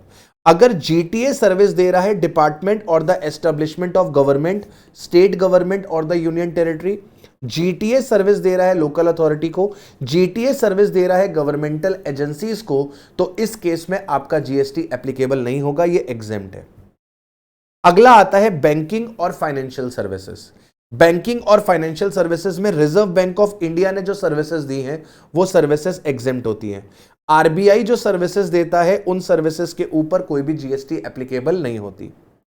Services by way of extending deposit, loans और advances in so far the consideration is represented by way of interest और डिस्काउंट।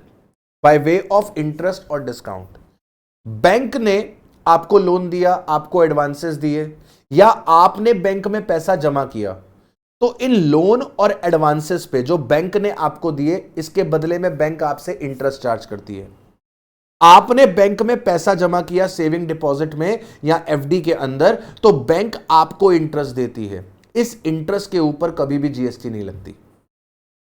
जो पैसा आपने बैंक में जमा किया या जो पैसा बैंक ने आपको एज अ लोन और एडवांस दिया, अगर इसका कंसीडरेशन इंटरेस्ट है तो उसके ऊपर जीएसटी नहीं लगती। लेकिन अगर क्रेडिट कार्ड का इंटरेस्ट है तो उसके ऊपर जीएसटी लगती है। यह वाला पॉइंट सुपर इंपॉर्टेंट है एग्जाम के लिए, सुपर इंपॉर्टेंट है एग्जाम के लिए। अगर बैंक आपको लोन देता है, एडवांस देता है, या आप बैंक में पैसा डिपॉजिट करते हो जिसका कंसीडरेशन इंटरेस्ट है, उसके ऊपर जीएसटी नहीं लगती। लेकिन अगर क्रेडिट कार्ड सर्विसेज का इंटरेस्ट है, क्रेडिट कार्ड सर्विसेज का इंटरेस्ट है, तो उसके ऊपर जीएसटी एप्लीकेबल होता है। अगर एक बैंक दूसरे बैंक को फॉरेन करेंसी बेचती है, एक फॉरेन करेंसी का ऑथराइज डीलर दूसरे फॉरेन करेंसी के ऑथराइज डीलर को फॉरेन करेंसी बेचता है, या बैंक किसी ऑथराइज डीलर से फॉरेन करेंसी खरीदती या बेचती है, मतलब एक फॉरेन करेंसी का ऑथराइज डीलर और एक बैंक अगर आपस में फॉरेन करेंसी खरीदते बेचते हैं, एक बैंक दूसरे बैंक को फॉरेन करेंसी खरीदता बेचता है, एक एक्सचेंज डीलर दूसरे एक्सचेंज डीलर के साथ फॉरेन करेंसी खरीदता बेचता है, तो उसके ऊपर जीएसटी एप्लीकेबल नहीं होती। ठीक है जी, उसके ऊपर आपका जीएसटी एप्लीकेबल नहीं होता। राइट, ठीक है। अच्छा, अगर बैंक आपसे लोन पास करने के लिए सर्विस चार्ज की फीस लेता है, डॉक्यूमेंटेशन की फीस लेता है, ब्रोकिंग चार्जेस लेता है, एडमिनिस्ट्रेटिव चार्जेस लेता है, या किसी भी तरीके के 56 चार्जेस लेता है, किसी भी तरीके के 56 चार्जेस लेता है, तो उनके ऊपर जीएसटी लगेगा। तो बैंक जो लोन पे इंटरेस्ट चार्ज करता है, बैंक जो लोन पे इंटरेस्ट चार्ज करता है, उसे तो एग्जेम्पशन मिली है, लेकिन जो बैंक लोन पास करने के लिए आपसे 10 तरीके के चार्जेस लेता है, आपका इंस्पेक्शन होगा उसके चार्ज ले लेता है, फाइल मेंटेनेंस का चार्ज, डॉक्यूमेंटेशन का चार्ज, ठीक है, लोन प्रोसेसिंग फीस, ठीक है, लेट पेमेंट करा आपने इंस्टॉलमेंट का, डिलेड पेमेंट के चार्जेस ले लेता है, इन सब के ऊपर जीएसटी एप्लीकेबल होगी। अगर इनवॉइस की डिस्काउंटिंग हो रही है, चेक की डिस्काउंटिंग हो रही है, या फिर आपका बिल ऑफ एक्सचेंज का, बिल्स रिसीवेबल की डिस्काउंटिंग हो रही है, तो डिस्काउंटिंग भी एक तरीके का इंटरेस्ट है, डिस्काउंटिंग भी एक तरीके का इंटरेस्ट है, उसके ऊपर आपका जीएसटी एप्लीकेबल नहीं होगा। Invoice discounting, cheque discounting, any other similar form of discounting is covered only to the extent consideration is represented by way of discount. As such discounting is a manner of extending the credit facility. तो अगर आपके पास मान लो कोई invoice है, आपने माल बेचा है, debtor 3 महीने बाद पैसा देगा, आपने 3 महीने की उधारी पे माल बेचा है, इनवॉइस है आपके पास 20 लाख रुपए की, आपका कस्टमर आपको 3 महीने के बाद माल बेचेगा, तो आप क्या कर सकते हो, बैंक के पास जाके इस इनवॉइस को डिस्काउंट करा सकते हो। बैंक आपको आज पैसे दे देगा डिस्काउंट काट के, और 3 महीने बाद बैंक डेटर से पैसा रिकवर कर लेगा, same as bill of exchange जो आपने बिल ऑफ एक्सचेंज में पढ़ा था। तो अगर इनवॉइस डिस्काउंटिंग हो रही है, चेक डिस्काउंटिंग हो रही है, आपके पास कोई चेक है पोस्ट डेटेड, 2 महीने बाद का चेक है, जो डेट डली हुई है चेक पे 2 महीने बाद की डली हुई है, तो आपको पैसा आज चाहिए, आप वो चेक बैंक के पास ले जाओ, बैंक डिस्काउंट काट के आज आपको पैसा दे देगी। तो जो डिस्काउंट बैंक काटती है वो एक तरीके का इंटरेस्ट ही होता है, तो वो इंटरेस्ट के ऊपर कोई जीएसटी नहीं लगेगी। अगर कोई इंटरेस्ट या फिर डिलेड पेमेंट चार्ज लिया जा रहा है for the delay in the payment of brokerage, ठीक है, तो उसे क्या करा हुआ है, एक्सेम्प्ट करा हुआ है from the GST. Any interest और delayed payment charges charge to the client for the delay in the payment of brokerage, amount settlement obligation, margin of trading facility is exempt from GST since settlement obligation are the transaction which are in the nature of extending the loans or advances. Similarly, charges for the late payment of outstanding dues on the credit card, इस पे जो interest लगेगा उसके ऊपर GST लगेगी, क्योंकि इसको exemption से एक्सक्लूड किया हुआ है। ठीक है जी।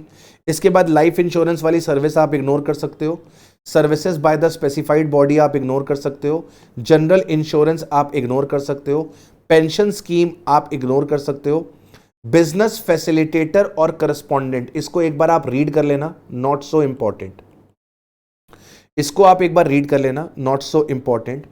ठीक है।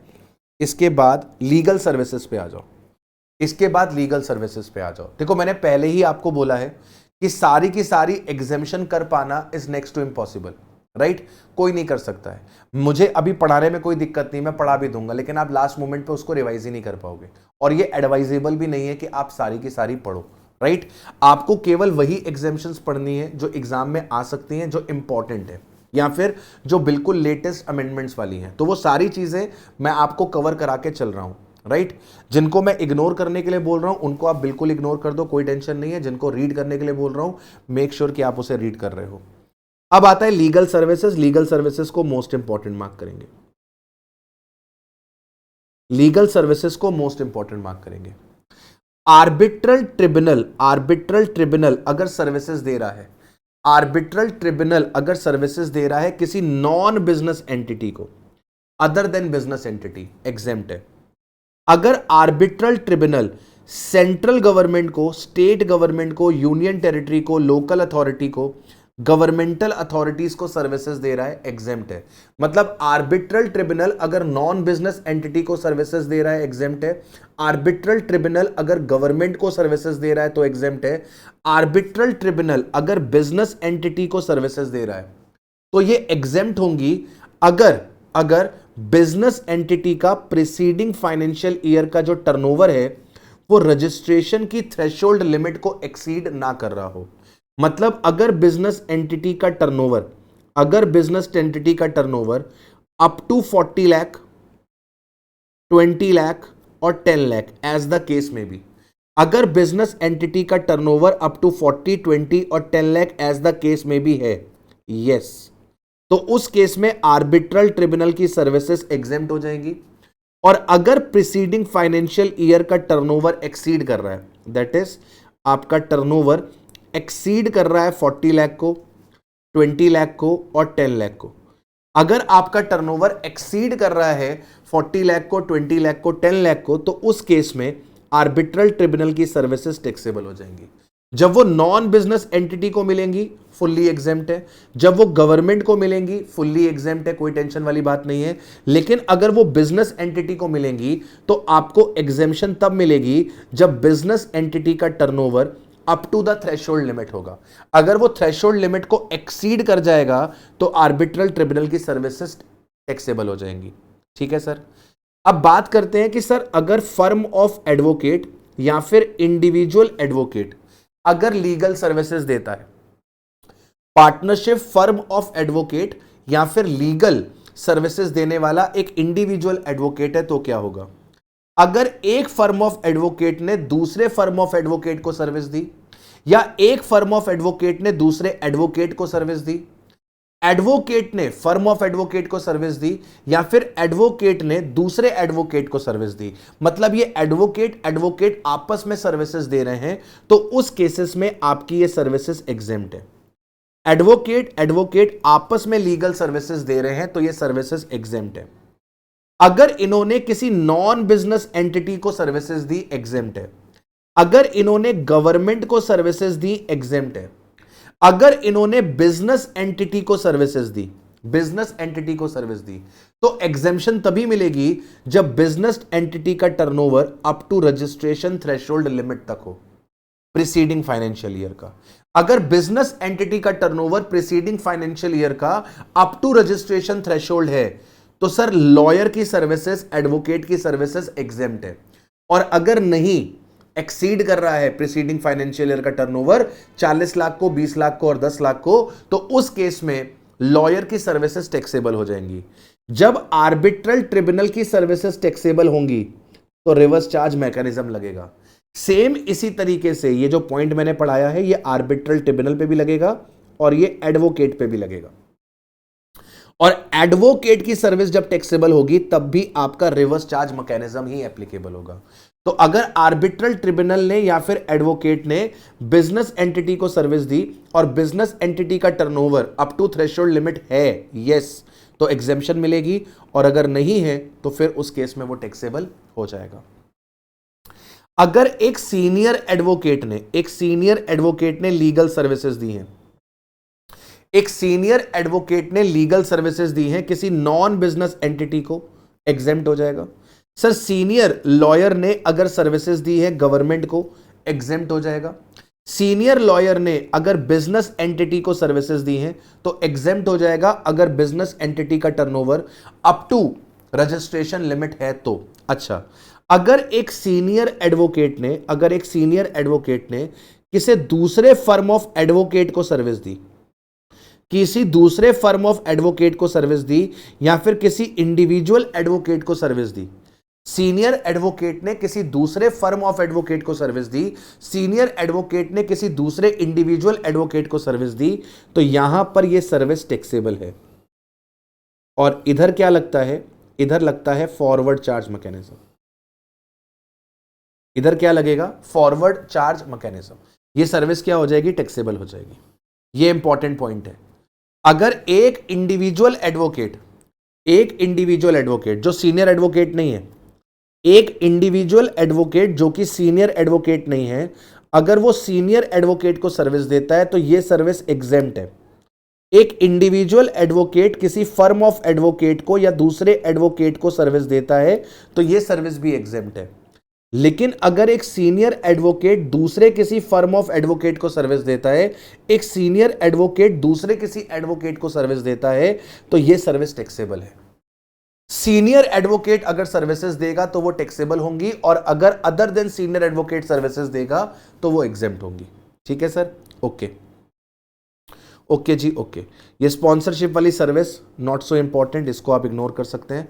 Performance by artist important, performance by artist important. अगर कोई आर्टिस्ट परफॉर्मेंस दे रहा है फोक और क्लासिकल आर्ट फॉर्म में, अगर कोई आर्टिस्ट परफॉर्मेंस दे रहा है फोक और क्लासिकल आर्ट फॉर्म में, और वो फोक और क्लासिकल आर्ट फॉर्म म्यूजिक है, डांस है, थिएटर है, अगर कोई आर्टिस्ट फोक या फिर क्लासिकल आर्ट फॉर्म में सर्विस दे रहा है, वो एक म्यूजिक है, डांस है, थिएटर है, तो ऐसे केस में आपको एग्जेम्पशन मिलेगी अगर आपका कंसिडरेशन अप टू ₹1,50,000 है। अगर आपका कंसिडरेशन अप टू ₹1,50,000 है तो वो एग्जेम्प्ट होगा। लेकिन अगर 1,50,000 से ज्यादा है तो वो टैक्सेबल हो जाएगा। अगर आपने फोक और क्लासिकल आर्ट फॉर्म के अलावा किसी और आर्ट फॉर्म में अपना म्यूजिक किया, डांस किया, थिएटर किया, तो वो टैक्सेबल होगा। आपका कंसिडरेशन मैटर नहीं करता।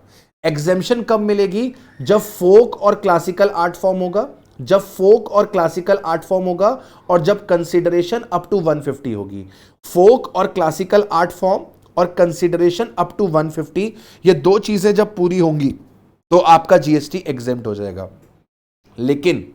लेकिन अगर हम ब्रांड एम्बेसडर के तौर पे सर्विसेज दे रहे हैं, हमने जो क्लासिकल परफॉर्मेंस करी है या हमने जो फोक परफॉर्मेंस करी है वो एज अ ब्रांड एम्बेसडर करी है। जैसे हेमा मालिनी, वो एक ट्रेंड कथक डांसर है। अब मान लो वो केंट आरो का प्रमोशन करने के लिए कथक डांस करती हैं, वो केंट आरो का प्रमोशन करने के लिए कथक डांस करती हैं, तो सर कंसिडरेशन मैटर नहीं करता। कंसिडरेशन 150 के अंदर है, 150 है, 150 से ज्यादा है, हर एक केस में आपका ये टैक्सेबल होगा। अगर आप एज अ ब्रांड एम्बेसडर कर रहे हैं तो उस केस में आपको एग्जेम्पशन नहीं मिलेगी। अगर आप किसी और आर्ट फॉर्म में डांस कर रहे हैं, जैसे वेस्टर्न म्यूजिक वगैरह कर रहे हैं, तो उस केस में भी ये टैक्सेबल होगा, आपका कंसिडरेशन मैटर नहीं करता। लेकिन अगर क्लासिकल आर्ट फॉर्म है, फोक आर्ट फॉर्म है और कंसिडरेशन अप टू 150 है, तो उस केस में आपको एग्जेम्पशन मिल जाएगी। इसके बाद अगला पॉइंट आता है right to admission to various event. Right to admission to various events और प्लेसेस। अगर आप किसी म्यूजियम में जाते हो, किसी नेशनल पार्क में जाते हो, वाइल्ड लाइफ सेंचुरी में जाते हो, टाइगर रिजर्व और जू में जाते हो, तो एंट्री टिकट लगती है। उस एंट्री टिकट पे जीएसटी नहीं लगेगी। अगर आप किसी प्रोटेक्टेड मॉन्यूमेंट को देखने जाते हो, जिसे ancient monument and archaeological site act ने डिक्लेयर किया हुआ है प्रोटेक्टेड मॉन्यूमेंट, किसी स्टेट एक्ट ने डिक्लेयर किया हुआ है प्रोटेक्टेड मॉन्यूमेंट, तो अगर आप किसी प्रोटेक्टेड मॉन्यूमेंट में एडमिशन लेते हो, मतलब इसको देखने जाते हो, प्रोटेक्टेड मॉन्यूमेंट देखने जाते हो, तो एंट्री टिकट लगेगी। नेशनल पार्क जाते हो, म्यूजियम जाते हो, वाइल्ड लाइफ सेंचुरी जाते हो, टाइगर रिजर्व और जू जाते हो, तो एंट्री टिकट लगेगी। उस एंट्री टिकट पे कोई भी जीएसटी नहीं है। आप सर्कस देखने जाते हो, डांस देखने जाते हो, थिएट्रिकल परफॉर्मेंस देखने जाते हो, किसी अवार्ड फंक्शन में जाते हो, कॉन्सर्ट में जाते हो, पेजेंट में जाते हो, म्यूजिकल परफॉर्मेंस में जाते हो, किसी स्पोर्टिंग इवेंट में जाते हो, प्लेनेटोरियम में जाते हो, किसी रिकॉग्नाइज्ड स्पोर्टिंग इवेंट में जाते हो, तो उस केस में भी जीएसटी नहीं लगेगा, प्रोवाइडेड आपकी जो एंट्री टिकट होनी चाहिए वो 500 रुपए से ज्यादा की नहीं होनी चाहिए। इस केस में अगर आपकी एंट्री टिकट अप टू ₹500 है, अप टू ₹500 है, तो उस केस में आपको एग्जेम्पशन मिलेगी। मतलब आप अगर किसी स्पोर्टिंग इवेंट में गए, अगर उसकी टिकट 450 रुपए की है तो उस पर कोई भी जीएसटी नहीं लगेगी। लेकिन अगर आपकी टिकट 550 रुपए की है, 500 रुपए को एक्सीड कर रही है, तो इसके ऊपर जीएसटी लगेगी। आप किसी म्यूजिकल परफॉर्मेंस को देखने गए, सोनू निगम आए थे, सोनू निगम को गाता हुआ देखने गए, ठीक है, सोनू निगम को गाता हुआ देखने गए और सुनने गए, ऑब्वियसली गाता हुआ देखने और सुनने गए, तो सर वहां पर एंट्री टिकट थी। सोनू निगम का कॉन्सर्ट चल रहा था, सोनू निगम के कॉन्सर्ट की एंट्री टिकट थी, ठीक है सर, यहां पर एंट्री टिकट थी। अगर ये एंट्री टिकट अप टू 500 है, तो उस केस में क्या हो जाएगा, उस केस में कोई जीएसटी नहीं लगेगा। लेकिन अगर ये 500 रुपए से ज्यादा है, तो उस केस में आपका जीएसटी एप्लीकेबल हो जाएगा, ठीक है सर। इसके बाद आता है सर्विसेज बाय अनइनकॉर्पोरेट बॉडी और the non profit entity. Basically यहां पे हम लोग जो बात करेंगे वो RWA की बात करेंगे, रेसिडेंट वेलफेयर एसोसिएशन। किसकी बात करेंगे, resident welfare association, RWA। Resident welfare association कहां बनता है, सोसाइटीज में, जहां पर लोग रहते हैं और वहां पर वो लोग एक RWA बना लेते हैं। जैसे गोकुलधाम सोसाइटी है, गोकुलधाम सोसाइटी में भिड़े जो है वो एक मव्य सेक्रेटरी है और वो सबसे क्या मांगता रहता है, सर मेंटेनेंस दे दो, मेंटेनेंस दे दो। मेंटेनेंस क्यों दे दो, मेंटेनेंस दो ताकि हम हमारी सोसाइटी का रख रखाव कर पाए, पेंट वगैरह करना है तो पेंट वगैरह करा पाए, कहीं डैमेज हो रहा है तो उसको ठीक कर पाए, क्लब हाउस के अंदर फैसिलिटीज प्रोवाइड कर पाए, जो गार्डन एरिया है उसको ठीक कर पाए, ठीक है, इसके लिए हमें मेंटेनेंस देना पड़ता है।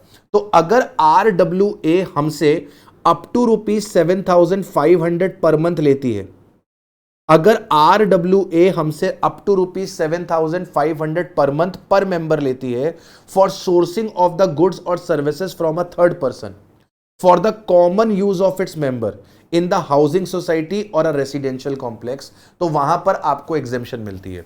मतलब अगर RWA अपने मेंबर से एक महीने का अप टू 7,500 लेती है तो उस केस में हमको एग्जेम्पशन मिलती है। ठीक है, अच्छा अच्छा अच्छा अच्छा अच्छा अच्छा, ठीक है।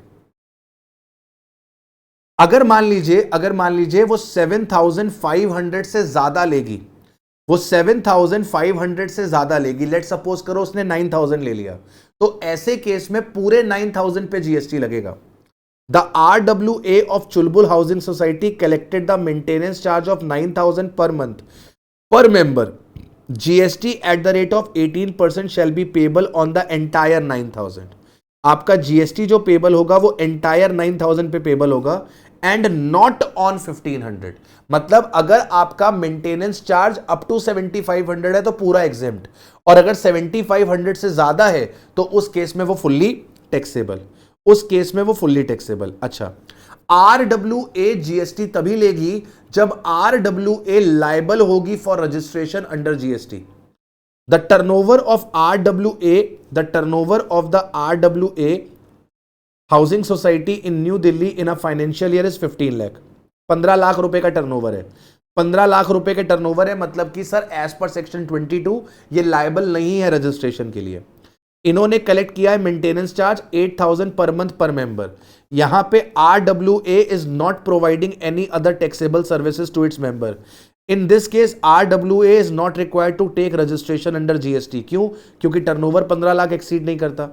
As its aggregate turnover is less than the applicable threshold limit of 20 lakh. अब क्योंकि ये लायबल फॉर रजिस्ट्रेशन नहीं है, क्योंकि ये लायबल फॉर रजिस्ट्रेशन नहीं है, तो सर ये कलेक्ट नहीं करेगी GST. Not authorise to collect GST. अगर आप रजिस्टर्ड ही नहीं हो तो आप जीएसटी भी कलेक्ट नहीं करोगे, आप जीएसटी भी कलेक्ट नहीं करोगे। ठीक है सर, अच्छा। अब आता है इंपोर्ट ऑफ सर्विस। अगर आपने सर्विसेज इंपोर्ट करी हैं तो क्या होगा? अगर आपने सर्विसेज को इंपोर्ट करा है तो क्या होगा? अगर आप इंपोर्ट करते हो सर्विसेज को, अगर आप इंपोर्ट करते हो सर्विसेज को, इंडिया के बाहर से सर्विसेज को इंपोर्ट करते हो, तो आपको जीएसटी से एग्जेम्पशन मिलेगी अगर वो सर्विसेज इंपोर्ट करी हैं सेंट्रल गवर्नमेंट ने, स्टेट गवर्नमेंट ने, यूनियन टेरिटरी ने, लोकल अथॉरिटी ने और गवर्नमेंटल अथॉरिटी ने। मतलब सरकार ने अगर सर्विसेज का इंपोर्ट किया है तो उस केस में जीएसटी नहीं लगेगी। अगर किसी इंडिविजुअल ने पर्सनल पर्पस के लिए इंपोर्ट किया है, जैसे मुझे अपने घर का इंटीरियर डेकोरेशन कराना था और उसके लिए मैंने मिस्टर जॉन से इंटीरियर डेकोरेशन का सर्विस लिया, तो ये पर्सनल पर्पस है। मिस्टर जॉन यूएसए के रहने वाले हैं, तो जॉन यूएसए के रहने वाले हैं, उन्होंने इंटीरियर डेकोरेशन का सर्विस दिया मुझे इंडिया में, तो ये मेरे लिए एग्जेम्प्ट सप्लाई है क्योंकि मैंने घर का इंटीरियर डेकोरेशन करवाया। अगर मैं ऑफिस का इंटीरियर डेकोरेशन कराता तो यहां पे फर्दरेंस ऑफ बिजनेस हो जाती, अब यहां पर ये एग्जेम्प्ट नहीं होती, ये टैक्सेबल हो जाती। अगर इंपोर्ट कोई चैरिटेबल ट्रस्ट कराता है तो उस केस में भी आपको एग्जेम्पशन मिल जाती है, उस केस में भी आपको एग्जेम्पशन मिल जाती है, right.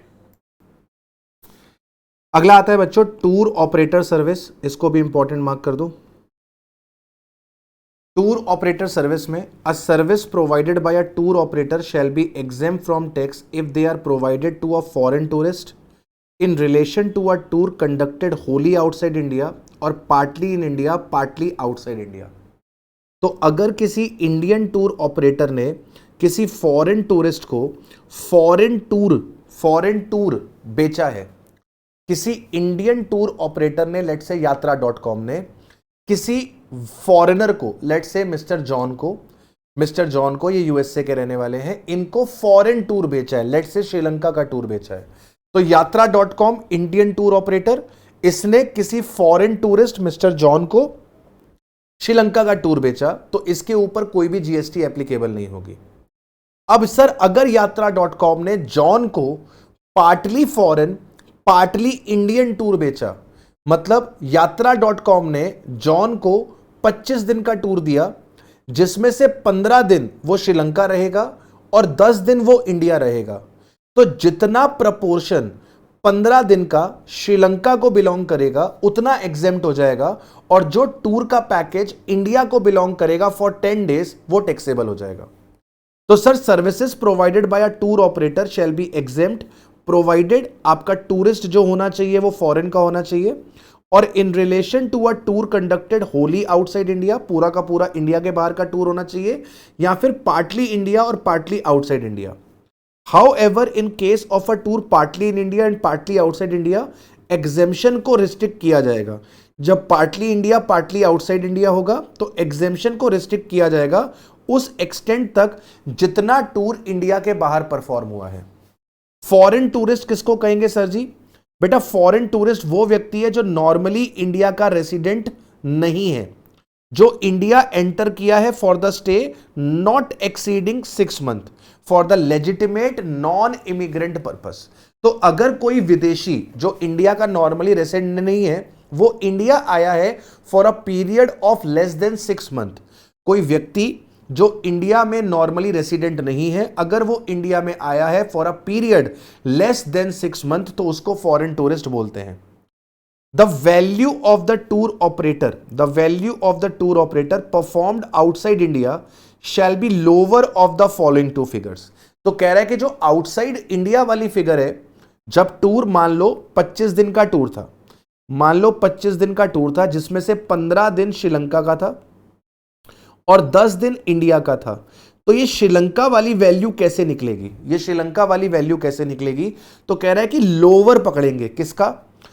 Total consideration charge for the entire tour multiplied by the number of days tour is performed outside India divided by total number of days comprising the tour. तो मान लेते हैं इस 25 दिन का 1 लाख रुपए चार्ज किया गया, इस 25 दिन का 1 लाख रुपए चार्ज किया गया, तो इस 15 दिन की वैल्यू निकालनी पड़ेगी। सर 1 लाख रुपए आपने टोटल 25 दिन के लिए लिया था जिसमें से 15 दिन वो इंडिया के बाहर था, तो 1 लाख अगर 25 दिन का किराया है तो 15 दिन का कितना होगा? 60,000। 15 दिन का होगा 60,000, या फिर 50% of the total consideration charge for the entire tour, या फिर 1 लाख का 50%। 1 लाख का 50% मतलब सीधे सीधे प्रोपोर्शनेट कर दो, सीधे सीधे प्रोपोर्शनेट कर दो कितने दिन इंडिया के बाहर है डिवाइडेड बाय टोटल डेज, कितने दिन इंडिया के बाहर है डिवाइड बाय टोटल डेज, उसके बेसिस पे प्रोपोर्शन कर लो, या फिर जितने का पैकेज था उसका फ्लैट 50%।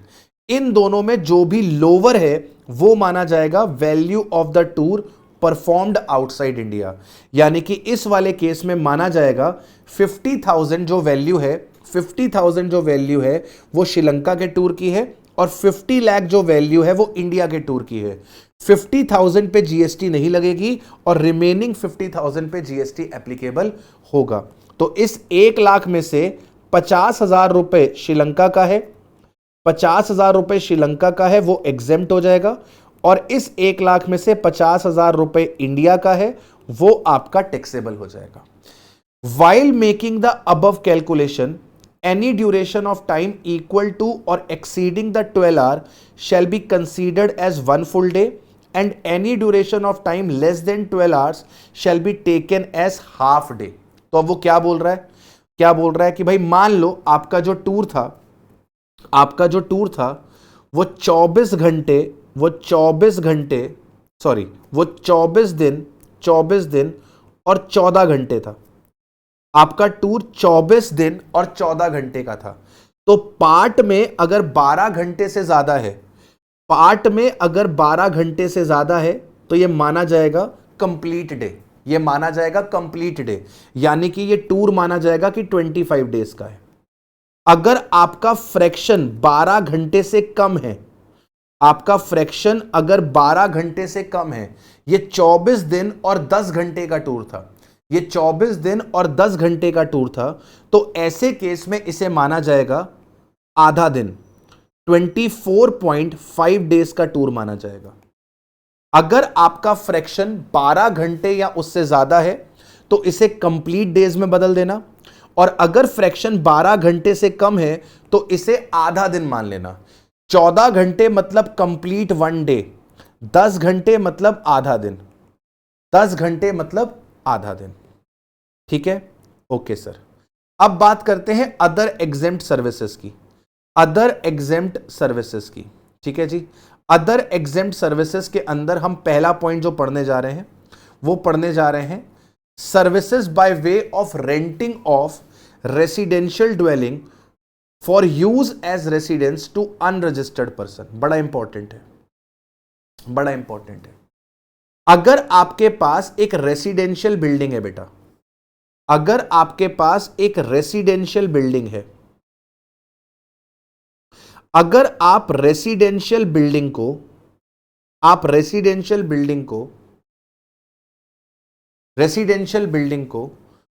रेसिडेंस पर्पस के लिए लेट आउट करते हो, रेसिडेंशियल बिल्डिंग को अगर आप रेसिडेंस पर्पस के लिए लेट आउट करते हो किसी अनरजिस्टर्ड व्यक्ति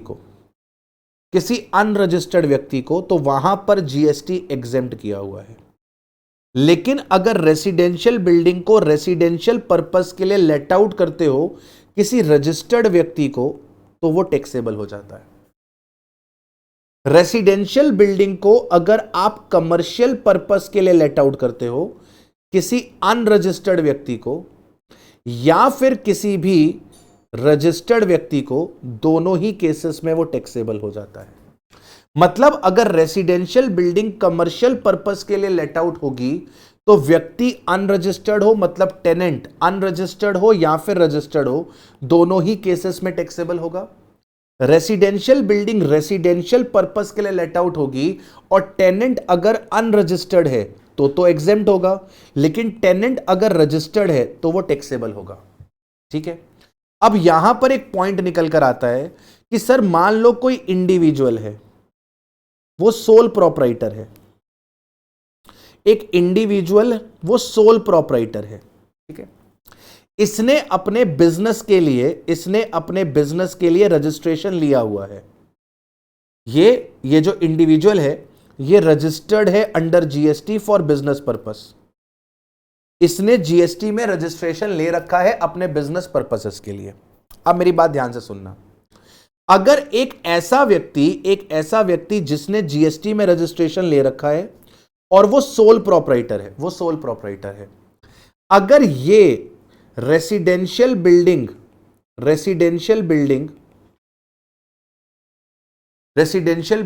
किराए पर लेता है, टेक्स ऑन रेंट, ये टेक करता है रेसिडेंशियल बिल्डिंग ऑन रेंट। अगर इसने रेसिडेंशियल बिल्डिंग रेंट पे ली है अपनी इंडिविजुअल कैपेसिटी पे, तो उस केस पे इस पे कोई जीएसटी नहीं लगेगी, ये आपकी एग्जेम्प्ट रहेगी। मतलब मैं अपनी बात करता हूं, मैं जीएसटी में रजिस्टर्ड हूं, राइट। मैंने क्या किया, मैं सोल प्रोपराइटर हूं, जीएसटी में रजिस्टर्ड हूं। मैंने एक घर किराए पर लिया आपसे, तो आप मुझसे पूछेंगे सर जी आप इस घर का क्या करोगे? पूछो ना बेटा, पूछो। सर जी आप इस घर का क्या करोगे? बेटा मैं इस घर में अपनी सुंदर सी बीवी के साथ, अपने प्यारे से बच्चे के साथ रहूंगा, मैं इस घर में रहूंगा, राइट।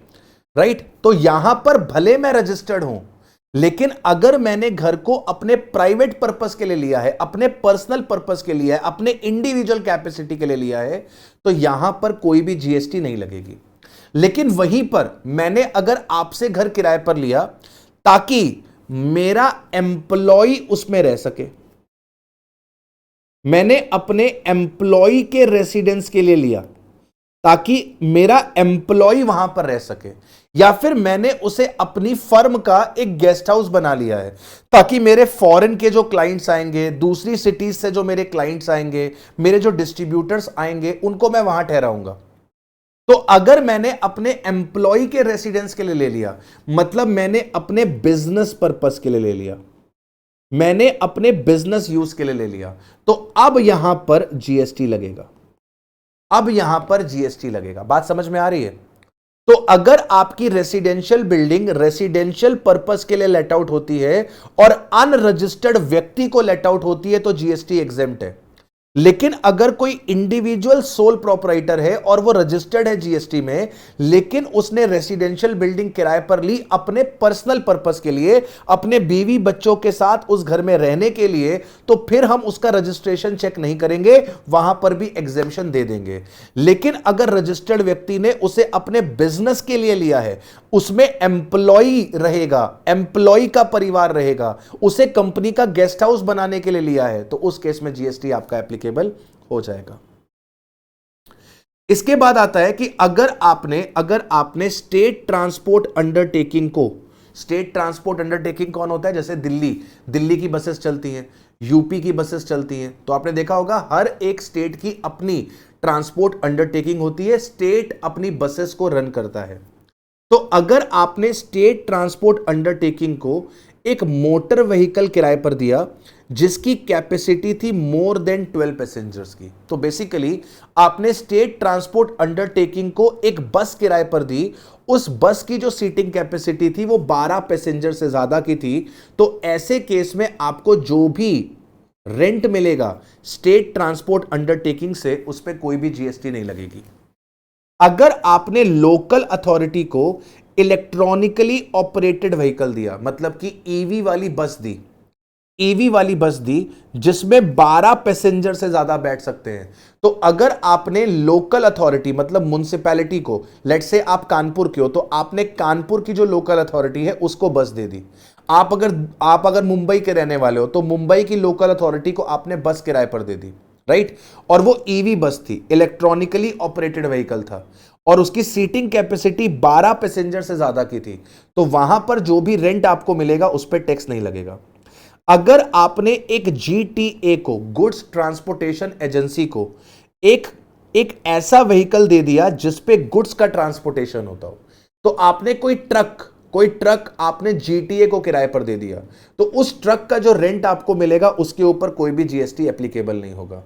अगर आपने किसी स्कूल को, किसी कॉलेज को, किसी यूनिवर्सिटी को अगर मोटर व्हीकल दे दिया है किसी स्कूल को, अगर आपने मोटर व्हीकल दिया है जिसमें स्टूडेंट्स का, फैकल्टी का, स्टाफ का ट्रांसपोर्टेशन होगा, अगर आपने किसी प्री स्कूल को या फिर education up to higher secondary school, मतलब कि स्कूल की बात हो रही है जहां पर 12वीं कक्षा तक का ज्ञान दिया जाता है, तो अगर आपने किसी स्कूल को बस किराए पर दी, जो बस पे स्टूडेंट्स का, फैकल्टी का, स्टाफ का क्या होगा, ट्रांसपोर्टेशन होगा, तो आप जो भी पैसा स्कूल से चार्ज करोगे उसके ऊपर जीएसटी एप्लीकेबल नहीं होगा।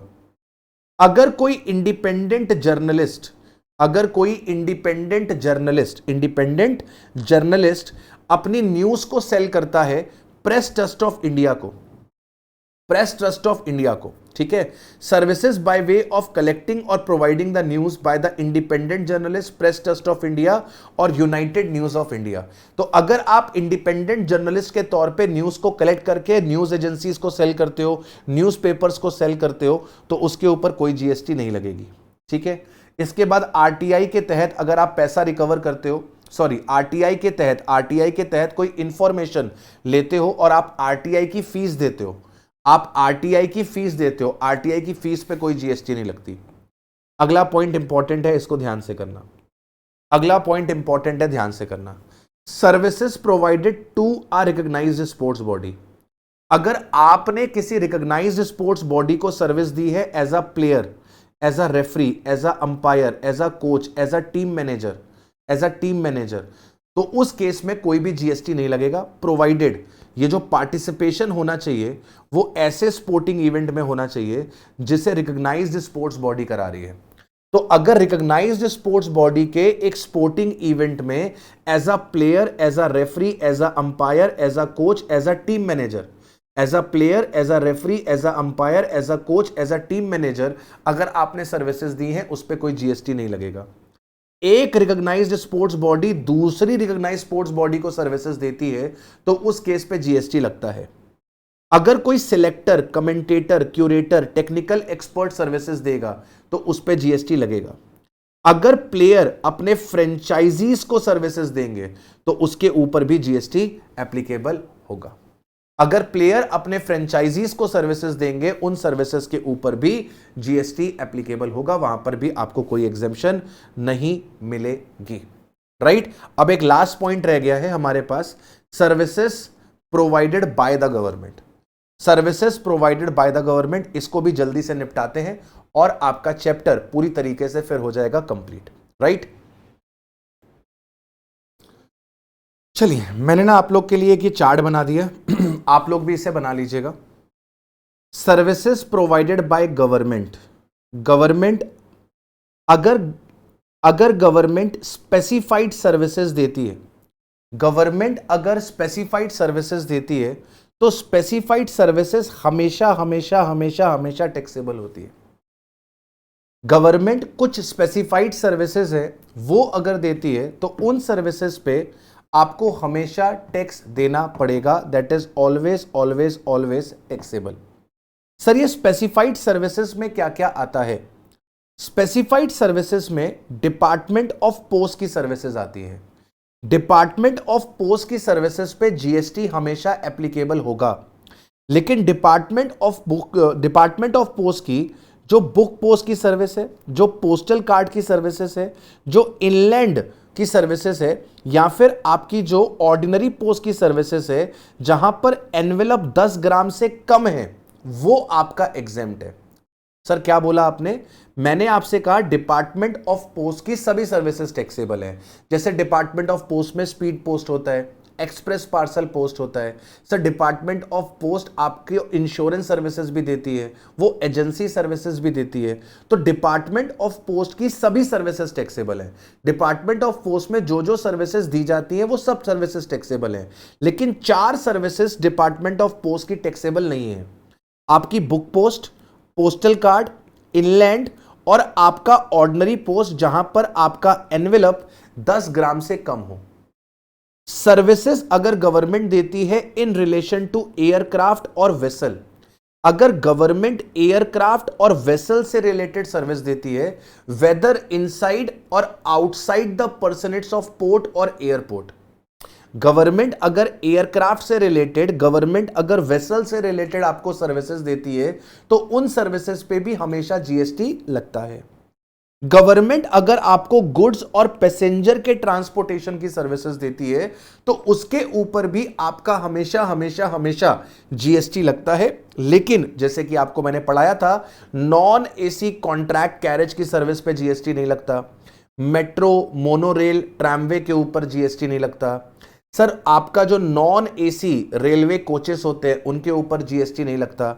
तो अगर अनलेस एग्जेम्प्टेड स्पेसिफिकली, अगर स्पेसिफिकली एग्जेम्पशन आ रखी है तब तो बात अलग है, लेकिन अगर स्पेसिफिक एग्जेम्पशन नहीं आ रखी तो उस केस में गवर्नमेंट द्वारा गुड्स और पैसेंजर ट्रांसपोर्टेशन पे जीएसटी लगेगी।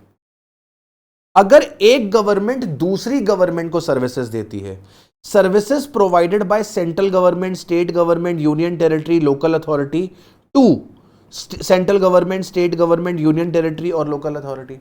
सेंट्रल गवर्नमेंट स्टेट गवर्नमेंट को सर्विस दे रही है, एक स्टेट गवर्नमेंट दूसरी स्टेट गवर्नमेंट को सर्विस दे रही है, एक स्टेट गवर्नमेंट सेंट्रल गवर्नमेंट को सब्सिडरी सर्विसेज दे रही है। तो अगर गवर्नमेंट आपस में सर्विसेज दे रही है, उन सर्विसेज के ऊपर जीएसटी नहीं लगती, वो एग्जेम्प्ट होती है। अगर गवर्नमेंट सर्विसेज दे रही है बिजनेस एंटिटी को, बिजनेस एंटिटी को रेंटिंग ऑफ इमूवेबल प्रॉपर्टी की सर्विस दे रही है, अगर बिजनेस एंटिटी को रेंटिंग ऑफ इमूवेबल प्रॉपर्टी की सर्विसेज दे रही है तो बिजनेस एंटिटी का रजिस्टर्ड होना बहुत जरूरी है। बिजनेस एंटिटी का रजिस्टर्ड होना बहुत जरूरी है। अगर गवर्नमेंट किसी रजिस्टर्ड बिजनेस एंटिटी को रेंटिंग ऑफ इमूवेबल प्रॉपर्टी की सर्विसेज देती है तो वो आपकी टैक्सेबल होगी, प्रोवाइडेड आपका जो कंसिडरेशन होना चाहिए वो 5000 से ज्यादा का होना चाहिए। तो अगर हमने 5000 रुपए से ज्यादा पे रेंटिंग करी है तो जीएसटी लगेगी, अदरवाइज जीएसटी नहीं लगेगी। अगर सर हम बिजनेस एंटिटी को अदर सर्विसेज देते हैं, अगर हम बिजनेस एंटिटी को अदर सर्विस देते हैं तो बिजनेस एंटिटी का प्रीसीडिंग फाइनेंशियल ईयर का टर्नओवर देखेंगे। अगर प्रीसीडिंग फाइनेंशियल ईयर का टर्नओवर रजिस्टर्ड थ्रेशोल्ड को एक्सीड नहीं करता है तो गवर्नमेंट की सर्विसेज एग्जेम्प्ट हो जाएंगी। प्रीसीडिंग फाइनेंशियल ईयर का टर्नओवर रजिस्ट्रेशन की थ्रेशोल्ड को एक्सीड करता है, अगर एक्सीड करता है तो सर गवर्नमेंट की सर्विसेज टैक्सेबल हो जाएंगी अंडर रिवर्स चार्ज मैकेनिज्म।